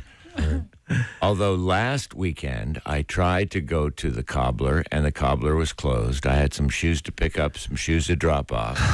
it was closed when I got there. Went to the on blacksmith Saturday. instead. I went to the blacksmith to get my horse, Tommy, fixed. And then I went to the flower shop, and it was closed. But I had been to the Starbucks, and I had a nice, giant, supersized venti cappuccino and a dark roast and another thing in one of those carriers, those little cardboard carriers on my front seat. And I came to a stop as a bus was I coming. know where this was going. And all three of them went flying off of the thing into Lake Starbucks in your the car. passenger side well of the car. It's a shame. It happens so often, I just left it. I didn't even try to clean it up this time. We need a special seat made for you. Something. You know. Do you know what I do is Or I just put it on put the the seatbelt around those things. You do? Yeah, so if you put like, if you're putting anything that has cups or anything you pull the seatbelt out and pull it around your deal and. But couldn't that cause the cup to dislodge and spill itself? No, if you do it gingerly. Or you can put them on the floor. I should have put it on the floor. It works better on the floor. Sometimes people will put them in the cup holders. Well, yeah, that's Well, there wasn't. I already had cups in the cup holders, and my vehicle only has 2 cup holders. I need about 10 cup holders spaces. Huh. It's not an easy life I lead. No, no. So What you have to deal with. We'll leave it at that and get right to the letter. Oh. But no, before we do that, We have another Nell thing if you want to hear that, Press, while you're looking at your thing. Oh, and Preston is signing up for Ancestry.com. that's cool. That's very important. I want to help Pierre out, so I'm making a note to do that. All right, so this is the other thing we're going to do. All right. Kong Kong. Kong Kong. Sometimes that's it. Kong Kong. Kong Kong. That's great. It works. It doesn't take much. Nope. Doesn't take much. Is it better than farts, though, Kath? I mean, yes, I'll go. Yeah. You'll take a Kong over a fart? I will. Okay. I hate both, but. All right, it's okay. But there's one you secretly adore. All right, now we can do the letter. You ready? We're all I set. am. All right, here we go. Preston and Steve on 93.3 WMMR. Now, the Daily Letter. And the Preston and Steve show brought to you today by the letter S as in spill. All right, and we do have a 4-pack of pit tickets for the MMRBQ. It's usually liquid spilled in that pit. Keep that in mind. Plus 4 concert T-shirts, MMRBQ 2022, Saturday, May 21st at the Waterfront Music Pavilion. And tickets start at $25 for the lawn, and the concert T-shirt pre-sale is happening now in the MMR Rock Shop, starting at just $20. Available in both men's and ladies' cuts, and complete details available at WMMR.com. It is a Monday morning. What do you have in store for today, Pierre? Well, we've got Orange Loop Rockfest tickets to give away. We've got David Bowie in the Workforce Blocks. Young Americans was released today, and a portion of it was recorded here in Philly. Disturbed on the blocks, and for Peter Wolf's birthday, a block of the mighty Jay Giles Band. Yay, I love Jay Giles. Love them. Excellent. Kong Kong. Kong Kong. I just had to do it one more time. So Would it be wild if they come up with a sequel and it puts her about the time that this music, like she becomes like a, what they call progressive darling, and they think it's all some sort of performance art. That'd be great. But she's just, a woman who was raised in the woods. I think it's a brilliant idea. All right, I want to thank our sponsors. Preston and Steve Show brought to you today by Dunkin', the official coffee of the Preston and Steve Show. Also by Acme Markets. Get your free flu shot or COVID-19 booster at their pharmacy. Acme, fresh foods, local flavors. And finally brought to you by Monster Mania 49. It's this weekend at the Cherry Hill Hotel. Tomorrow on the program, as of now, we've got a Tattoosday set up, so we have a chance to win a $350 gift certificate for Floating World Tattoo and Piercing, and get some Preston and Steve ink, and we'll have some other things to throw in for you Tuesday as well. That's it. We're done. Rage on, and have a great day, and we'll see you tomorrow. Bye-bye.